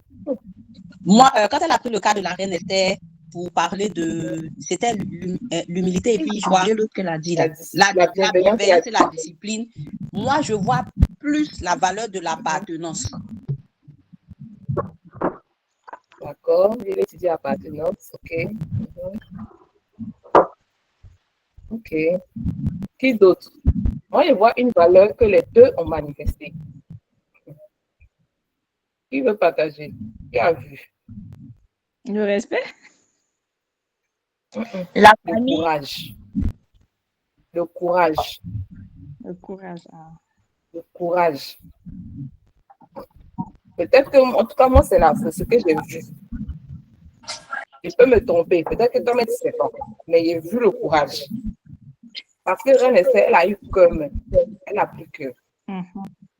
Marie a eu cœur même. Alors, comment toi, tu n'es pas encore dans le foyer, il n'y a plus de grossesse. La honte de ça. Toi-même, tu n'as pas encore pris une femme, elle n'est pas dans ta maison. On dit ta go enceinte. Et puis tu dis, tu prends. La honte de ça. Moi, je ne sais pas si ça te parle. Mais tout de suite, là, moi, j'ai vu ça. Parce que c'est des personnes qui ont eu le courage d'obéir. Voilà. Maintenant, je ne sais pas, est-ce que toi, tu retrouves ça un peu dans ta vie?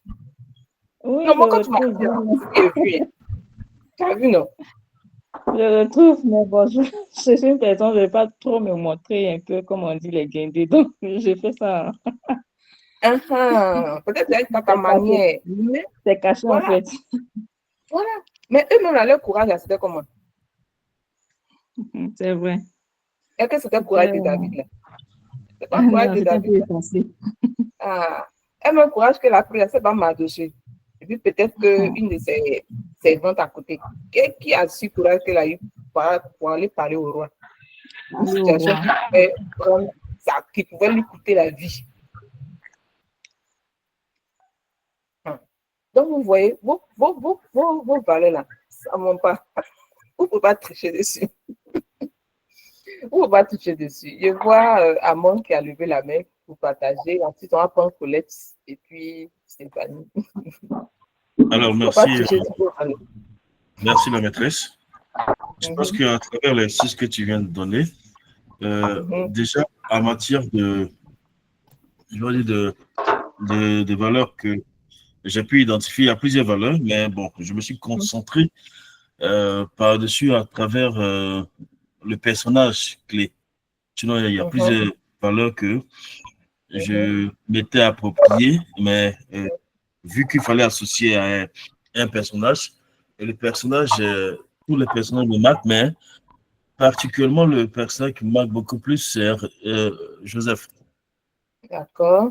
Alors, pourquoi Joseph? Parce que Joseph, il a pu avoir d'abord 3 valeurs très importantes dont j'ai pu, je vais dire, identifier. C'est-à-dire qu'il y a d'abord la sagesse que Dieu lui a donnée.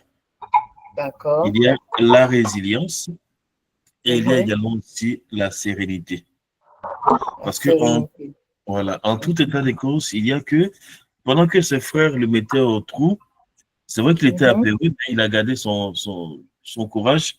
Il est resté serré dans le trou et en attendant que Dieu lui apporte son secours. Donc, cette sérénité a permis à ce qu'il puisse vraiment avoir le courage de pouvoir et lorsqu'il a été diffamé dans la cour du roi, malgré toutes ces accusations, il a pu bénéficier de cette résilience-là qui l'a fortifié à pouvoir demeurer toujours dans la crainte et dans la confiance avec Dieu.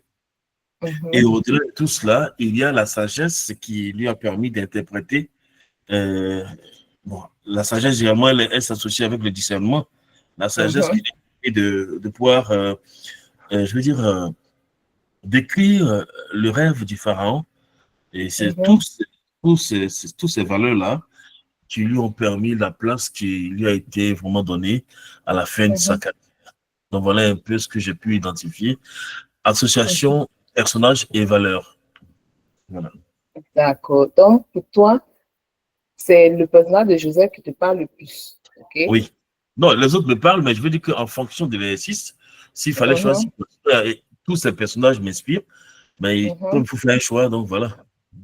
Ok, d'accord. Mais je veux dire que lui, ce sont ces valeurs-là que tu as vues en lui. Mais toi, quelles sont tes 3 valeurs clés, en tout cas, que tu as pu identifier? Il y en a plusieurs. Mais évidemment, c'est ces valeurs-là que je me suis fait identifier à moi-même parce qu'il y a que je demande toujours la sagesse de Dieu. Et je demande à Dieu la résilience en toute situation et la sérénité en cas de difficulté, en cas de situation, pour que je reste très serein, résilient et que la sagesse de Dieu m'habite. Voilà. D'accord.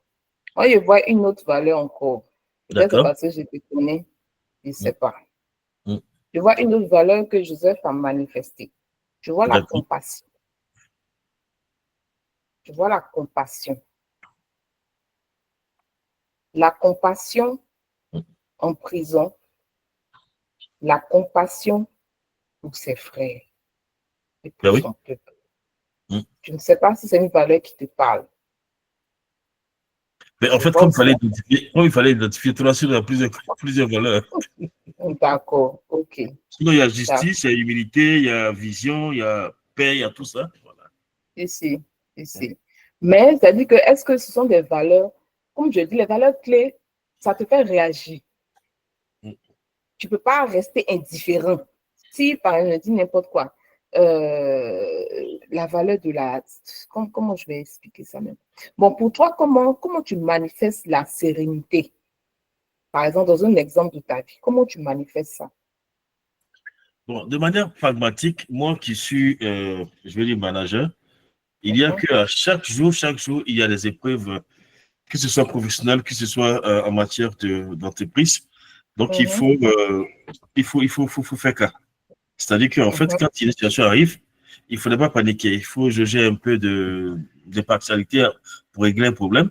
Mais également aussi, quand il y a une situation un peu troublante, il ne faut pas paniquer. Il faut garder comme il le dit, keep calm. Voilà. Ok. Il dit non, il y a une situation sur un chantier ou bien un truc. La première des choses, il ne faudrait pas commencer à crier d'abord. Il ne faudrait pas peut-être à la rigueur essayer de commencer à chercher la poux d'abord. Il faut d'abord être serein, trouver une situation de sang-froid et puis résoudre le problème dans son entièreté. Voilà. Ok. Et là, ça s'adapte à moi personnellement. Voilà. Ok. D'accord, ça marche. Il y a qui encore? Ah, Colette s'est déconnectée. Il y a Stéphanie. Stéphanie, tu nous partages. Et puis, on passe au dernier point qui est la suite. Ah, Colette doit avoir des connexions. Stéphanie, si tu peux, tu nous partages. Sinon, je passe à Colette qui avait ici. D'accord. Ok, alors, les 3 valeurs dans lesquelles je me suis retrouvée. J'ai retrouvé de l'altruisme, la diplomatie et la politesse. La diplomatie, c'est ça? Oui, la diplomatie. Allô? Oui, allô? Sandrine, on t'entend bien, ça coupe. J'ai entendu la diplomatie, j'ai entendu la politesse, et puis j'ai entendu... l'altruisme. Voilà. Quoi? Donc, personnage en qui je me reconnais dans la Bible, il y a Ruth la Moabite, parce qu'elle a manifesté de l'altruisme, elle s'est pas intéressée, elle a aidé sa belle-mère au détriment de sa propre vie. C'est l'altruisme, c'est ça? Oui, oui. Ok. Il y a aussi, dans la vie de la reine Esther aussi, j'ai vu aussi de l'altruisme parce qu'elle avait la position de reine.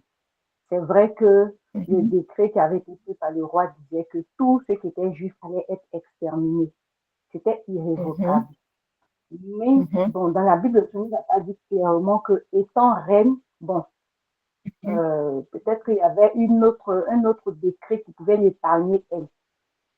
Là, je ne sais pas, mais je me dis aussi qu'en tant que reine, elle pouvait, comment on appelle, elle pouvait ne pas réagir à ce que son oncle Mardoché est venu lui demander. C'est-à-dire, elle n'a pas regardé à sa position de reine, elle a agi automatiquement. Et aussi, en termes de diplomatie, elle a été très diplomate lorsque elle allait vers le roi, lui présenter sa requête. Le premier jour déjà, je pense que quand elle est partie, et puis par la grâce de Dieu, ils n'ont pas penché sa tête parce que dans la même loi des Perses, quand le roi ne t'a pas invité, quelquefois, quand tu t'approches de lui pendant qu'il est en public, on te tranche la tête, automatique. Mais elle, quand elle est partie et que le roi n'a pas fait trancher sa tête, j'imagine que déjà le roi était furieux parce que, bon, il allait partir chez elle. Elle a invité dans sa demeure, il aurait pu peut-être, il était certainement irrité pour dire, mais pourquoi tu es venu? Elle a senti que le monsieur était peut-être énervé. Donc, tout de suite, elle n'a pas fait sa demande parce qu'elle savait que si elle faisait sa demande maintenant, peut-être que ça allait aller dans tous les sens, ça allait créer autre chose. Donc, elle n'a pas présenté sa requête. Elle lui a donné rendez-vous le lendemain et c'est lors d'un banquet. C'est bien comment les rois prenaient leur repas. Donc, c'est vraiment un banquet. Je sais que peut-être qu'il y avait d'autres choses pour agrémenter la soirée, peut-être des danseurs, des gens qui sont venus faire des loisirs en fait devant le roi, de sorte à ce qu'il soit détendu. Et elle a profité de ce moment-là pour comment on appelle, présenter sa requête. Ok. Voilà. D'accord. Ok. Ok, super. Est-ce que Colette est là? On va prendre Colette et puis on va passer à la suite logique. Est-ce que Colette veut partager. J'avais vu sa main levée. Marie Koulou. C'est Colette qui voulait partager. C'est Marie. Marie Koulou avait partagé déjà, je pense. Oui, bonsoir. Ok, bonsoir Colette. En fait, les valeurs que il y a 3 valeurs que j'ai pu identifier. Hein. Il y a la bienveillance, il y a la détermination, et puis il y a l'humanisme. D'accord. Et les personnages, en fait, je suis fascinée déjà même par les 3 personnages que j'aime bien. Il y a David déjà, en dehors de ce qu'on peut dire, par son courage. Et puis, il y a Joseph aussi pour sa fidélité à Dieu, parce qu'il s'est retrouvé en Égypte, mais il n'a pas renié ses origines. Il est resté accroché à son Dieu. Après, il y a la reine Esther également, pour le combat qu'elle a mené pour son peuple. Donc, c'est une vraie... Elle est courageuse déjà. Donc, ce sont ces valeurs-là que j'ai pu identifier. En dehors de ça, il y a beaucoup d'autres valeurs. Mais ce sont ces valeurs-là que j'ai pu identifier. D'accord. Mais j'ai entendu 2 fois courage. Mais tu n'as pas cité courage. Voilà. Non, c'est vrai que c'est pour ça que je dis que j'ai pris que 3 qui sautaient aux yeux tout de suite. Mais il y a plusieurs autres valeurs qui m'animent au quotidien, en fait. Ok, d'accord. Comme je l'ai dit, chacun a au moins 3 ou 5 valeurs. Minimum 3 à 5 valeurs qui le motivent tous les deux. Ok. Maintenant, on va voir comment vous incarnez ces valeurs-là dans votre vie. Vous avez cité 3 valeurs au minimum. Mais pour cet exercice-là, vous allez me dire, pour telle valeur, comment est-ce que vous comprenez, comme ce qu'on a vu avec Marie Koulou, là, voilà. Et puis, quelle vérité, quel verset biblique sous-tend, bon, ça, on n'est pas trouvé, c'est pas grave, mais quel comportement, dans quel domaine de votre vie vous l'appliquez? C'est-à-dire qu'à la maison, comment vous appliquez la bienveillance? Au travail, comment vous l'appliquez?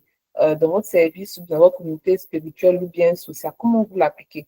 Et si vous voyez que vous n'appliquez pas, comment est-ce qu'à partir de ce jour, vous pouvez réaligner? Parce que c'est aussi ça, les valeurs.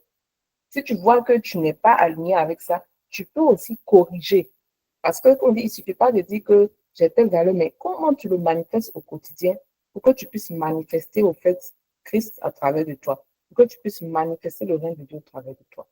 Donc, vous allez citer chacune 3 valeurs, vous allez prendre une valeur et vous allez me expliquer quelle est votre définition de cette valeur selon vous. Parce que quand je le dis, une valeur, l'humanisme peut être différent par rapport à qui a parlé d'humanisme, au niveau de Déborah ou au niveau de Colette, ça peut être des définitions un peu différentes. Et puis, comment concrètement vous le manifestez dans votre vie? Et si vous voyez que vous ne le manifestez pas, qu'est-ce que vous pouvez faire pour commencer à le manifester? Au niveau du travail, au niveau de la famille, voilà, les deux, prenons les deux déjà. Prenons déjà les deux, parce que c'est les 2 domaines clés aussi de la vie. Allez, c'est parti. Déborah.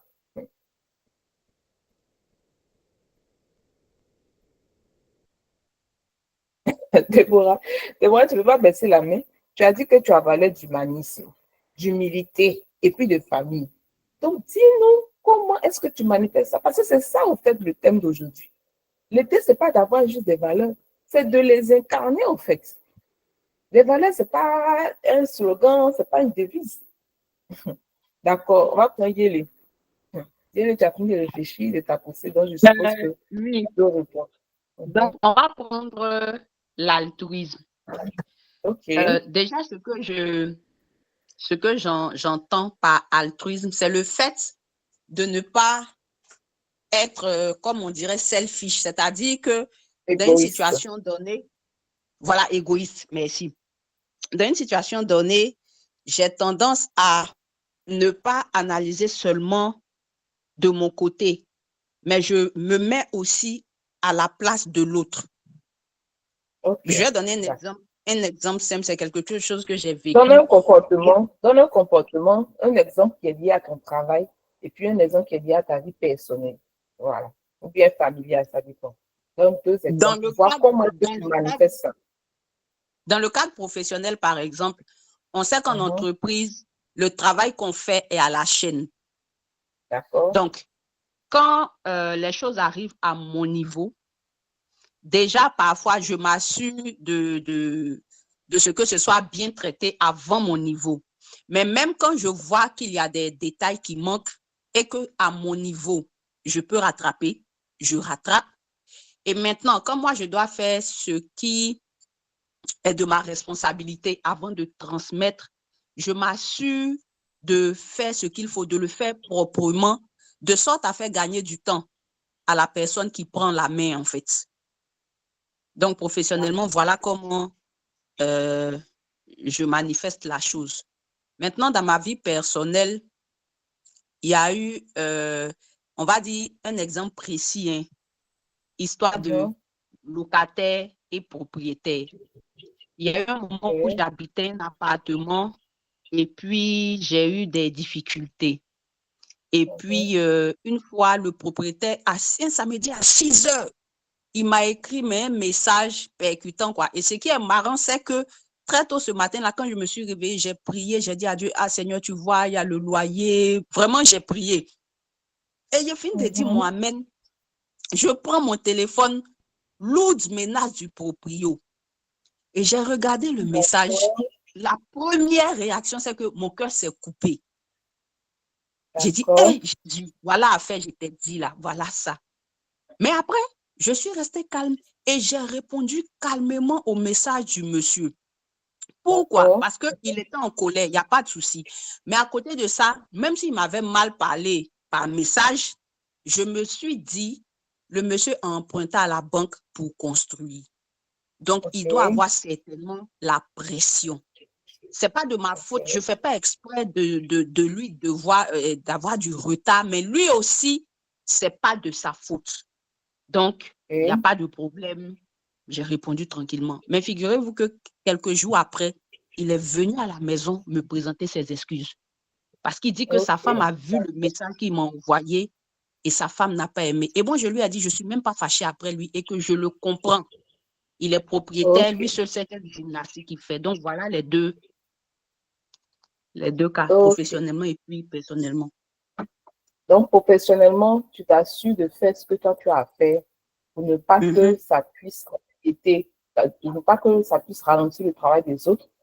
Et personnellement, tu te mets à la place des autres pour comprendre leur situation au lieu de réagir à chaud. C'est bien ça. D'accord, ok. Merci beaucoup, Yédé, qui a aussi partagé encore comment est-ce qu'il incarne ses valeurs partagées dans son travail et dans sa vie personnelle ou sa vie de famille. Marie a levé la main, c'est une ancienne main, c'est une nouvelle main. Je vois également la main de Sandrine, de Stéphanie. Entre Marie et Stéphanie, qui veut intervenir? Ok, moi je vois que Stéphanie qui a ouvert le micro, donc vas-y. Alors, moi je vais intervenir sur l'altruisme. L'altruisme, au niveau de mon altruiste alors. D'accord. Donc, au niveau...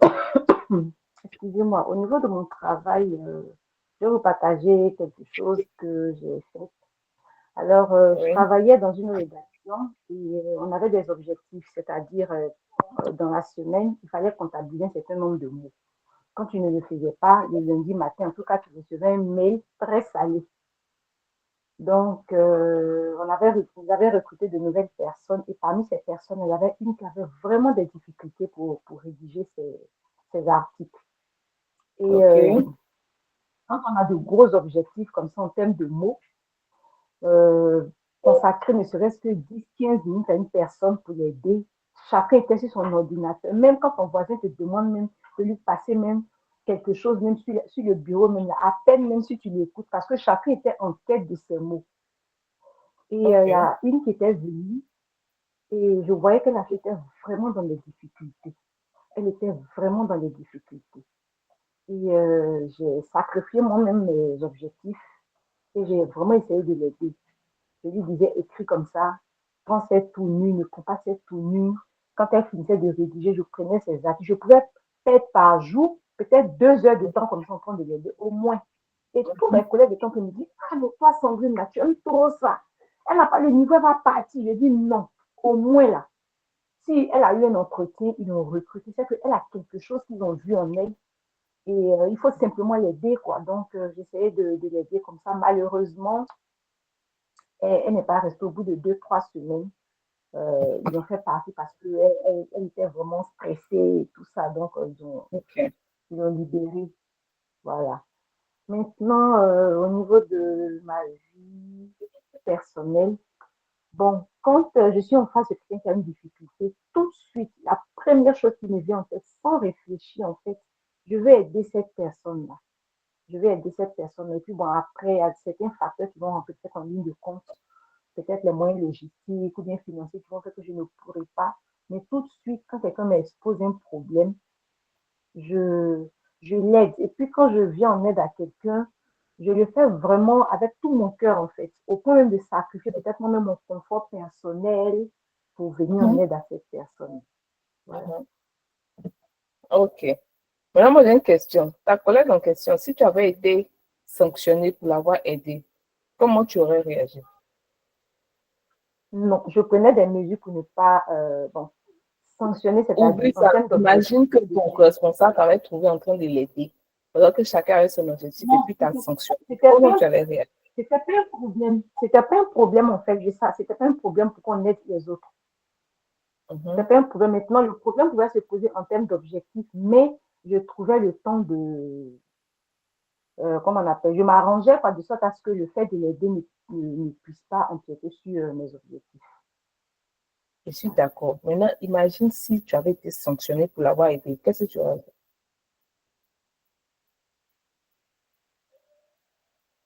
Non, il y avait pas, je savais qu'il n'y avait pas de sanction pour ça. Je sais. Je te mets dans le cas où tu avais été sanctionné. Imagine tu as pris une sanction pour l'avoir aidé. Comment tu aurais réagi?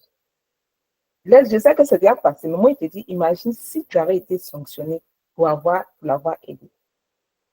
Réagis. Bon, ça, je n'ai pas pensé à ça. Donc, pense à ça maintenant. Comment tu aurais réagi?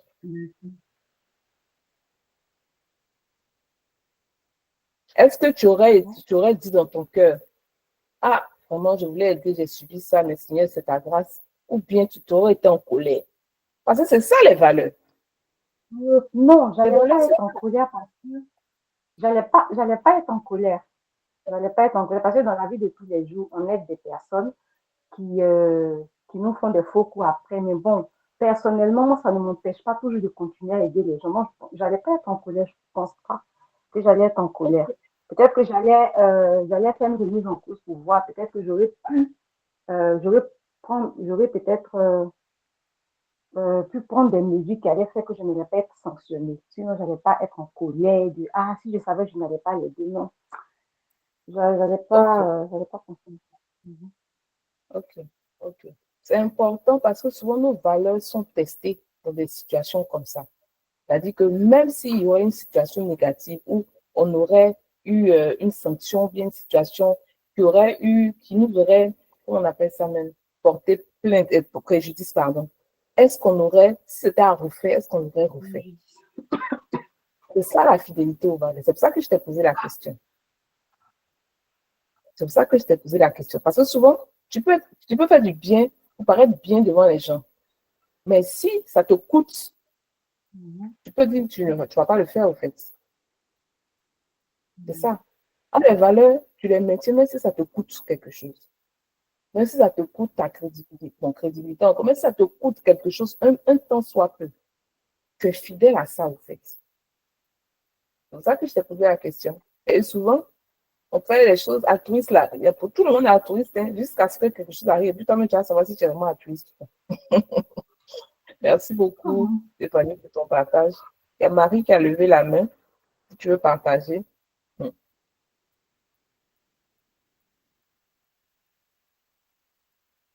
Marie, tu avais la main, tu voulais partager? Ou bien c'est une ancienne main? Oui, en fait, c'est une ancienne main, mais je vais quand même partager un peu. D'accord. Donc, choisis une des valeurs. Au niveau du courage, voilà. Tu as vu, non? Au niveau professionnel, le courage, comment est-ce que je l'applique? Mais comment est-ce que je l'ai appliqué? Je bossais quelque part et puis bon, je perds cet emploi-là. Donc, dans mes recherches d'emploi, je passe des entretiens, ça marche pas, on m'appelle pas, mais je ne me décourage pas. Au point où même, j'ai même accepté même un stage pendant que j'ai déjà fait un CDD. Et Ok. vraiment, là, je me suis moi-même vue, franchement, être vraiment courageuse parce que jamais je n'ai imaginé redescendre de l'échelle. Vous voyez un peu. Mhm. Donc, c'est un peu ça que je voulais partager. Est-ce que c'est le courage ou bien est-ce que c'est, comment on a dit ça même? Est-ce que c'est une valeur du courage qui s'est manifestée ici? Ou bien c'est une autre Ou, valeur? c'est une valeur du courage. Parce que c'est vrai que naturellement, je dis je suis courageuse, mais je n'avais jamais, je m'étais jamais retrouvée dans une situation où j'allais appliquer cela.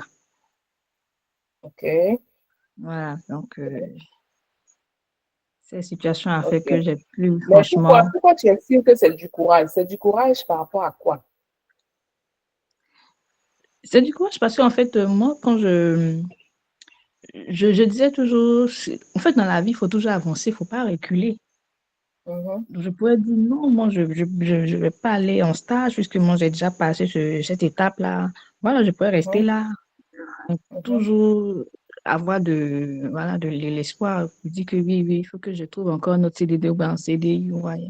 Mais j'ai, j'ai pris sur moi-même et puis, je dis, je vais faire ça. Je vais faire ce stage-là et puis voir où est-ce que ça va m'emmener. Peut-être que le Seigneur veut que casser en moi peut-être l'orgueil quelque part pour, pour que je puisse expérimenter ça. Ok, d'accord. Qui veut partager encore avant qu'on ne termine? Et à moins que nous avait partagé sur la sérénité, comment il applique la sérénité dans le cadre professionnel. Qui veut partager quelque chose dans le cadre personnel et le cadre familial surtout?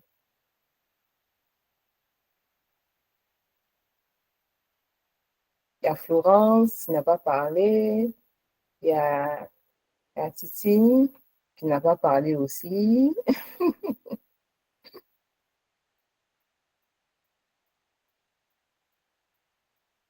Ok, d'accord. Merci pour vos partages. Merci pour vos partages. Donc, vous avez vu un peu comment est-ce que les valeurs se manifestent dans notre quotidien. Ce n'est pas évident parce qu'on ne prend pas, on n'a pas forcément conscience de ça, au fait. Donc, on n'a pas cette intentionnalité-là à pouvoir manifester ces choses dans nos vies personnelles et dans nos vies professionnelles. Donc, à partir d'aujourd'hui, moi, en tout cas, j'aimerais encourager chacun à vraiment prier et puis à identifier ses valeurs clés. Parce que c'est ce que vous êtes vraiment. Et si ces valeurs-là sont des valeurs vraiment authentiques, vous allez vous demander comment est-ce que vous pouvez manifester ces valeurs. Parce qu'en manifestant ces valeurs-là, vous manifestez Christ, en fait. Vous manifestez Christ à travers vous. Vous manifestez Christ à travers vous. Vous arrivez à être aligné, épanoui dans ce que vous faites parce que ça reflète vraiment qui vous êtes. Et ça vous permet de pouvoir être intègre, ça vous permet de pouvoir être résilient dans tous les aspects de votre vie parce que le pilier sur lequel vous êtes bâti là n'est pas quelque chose d'éphémère. C'est fondé sur la vérité. C'est fondé sur la vérité. Et ce sont les valeurs qui vont vous faire aussi, qui vont vous emmener, comme on a le dit, au sommet, mais à votre sommet, le sommet que Dieu veut pour vous. Et c'est ça qui constitue votre témoignage de vie. Aujourd'hui, si quelqu'un veut me dire, ah, mais vous connaissez M. Armand Conan, qu'est-ce que tu peux dire de lui? Je vais pas, moi, je ne sais pas ce qu'il fait dans sa vie, mais ce qu'il a réalisé, mais je vais dire ce que je connais de lui à travers, au fait de l'avoir fréquenté. Quelle valeur il a manifesté avec moi et vice-versa. Et vice-versa. C'est pour ça que je dis qu'avant que moi, on ne va pas se rappeler de qu'est-ce que vous avez réalisé. Les gens ont dit ça, qu'est-ce que vous avez acquis, mais qu'est-ce que vous avez été dans la vie des gens. C'est de ça que les gens vont se rappeler. Et ça se manifeste par vos valeurs. Ça se manifeste par vos valeurs. Donc, c'est ce que nous avions à partager avec vous ce soir. Comment identifier et incarner ces valeurs. Mener une vie intègre. Que Dieu vous bénisse. Merci d'avoir participé. Il y a beaucoup qui sont déconnectés en chemin. Donc, s'il y a des questions spécifiques, on peut les prendre rapidement. Et puis, voilà, on va donner les annonces.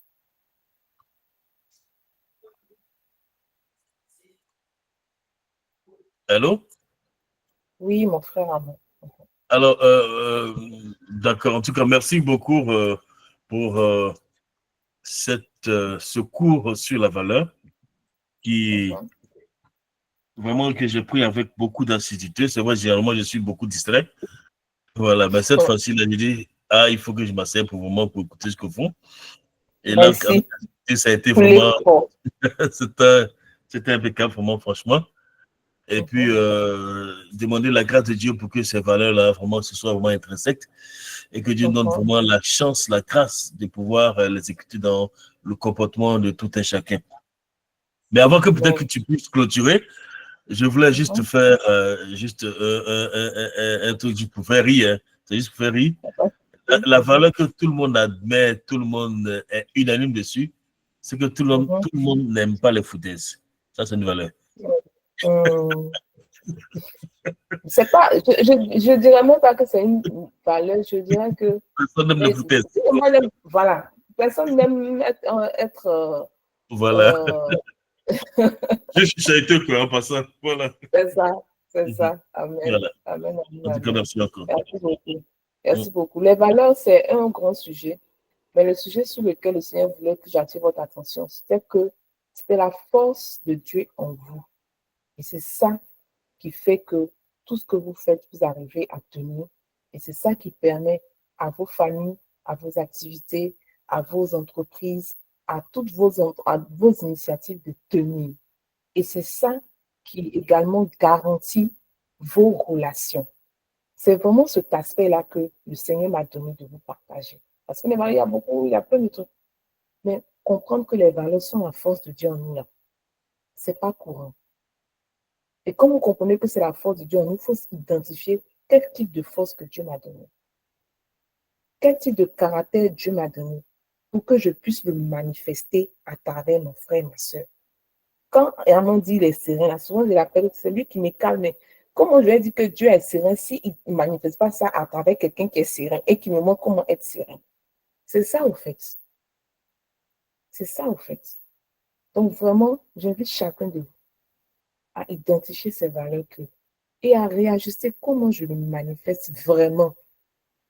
Comment je le manifeste? Quel est mon code d'éthique personnel? Quel est mon code d'éthique personnel? Que ce soit à la maison, au travail. Et quand vous êtes entrepreneur ou bien chef d'entreprise, vos valeurs là, les personnes qui travaillent avec vous doivent connaître ça parce que ce sont les valeurs qui sous-tendent également le collectif. Vous pouvez les co-construire avec, mais c'est important que tout le monde les porte. Parce que quand il y a des problèmes, c'est les valeurs qui permettent de trancher. C'est les valeurs qui permettent de trancher.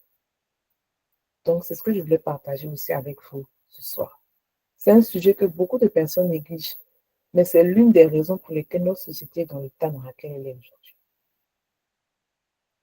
Je vois la main de Stéphanie, s'il y a une question. Marie Coulou aussi, c'est une ancienne main. Titine n'a pas beaucoup parlé.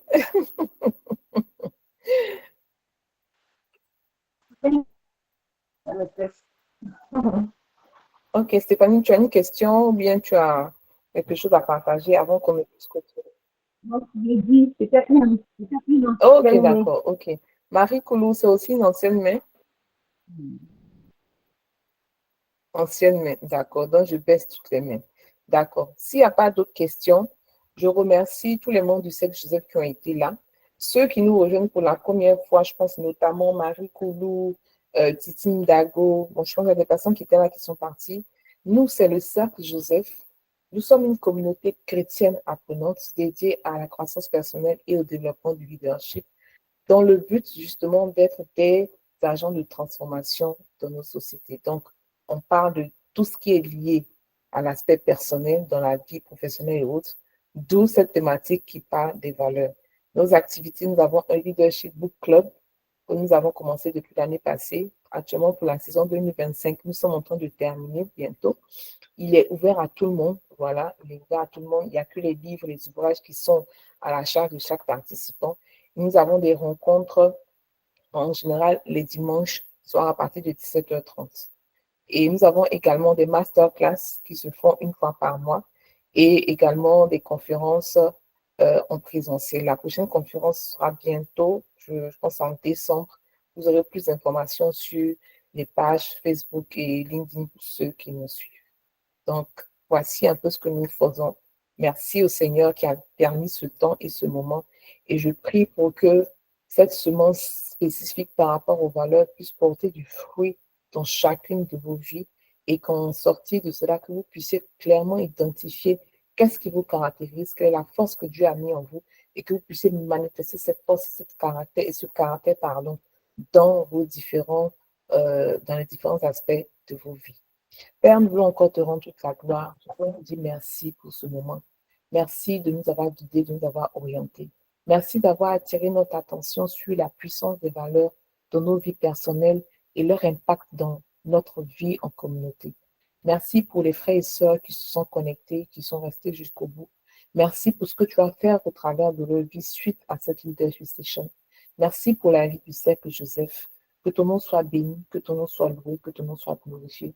C'est au nom de notre Seigneur Jésus-Christ que nous avons prié. Amen, amen, amen. Merci à Fidèle qui s'est connecté, mais qui n'a pas pu tout voir.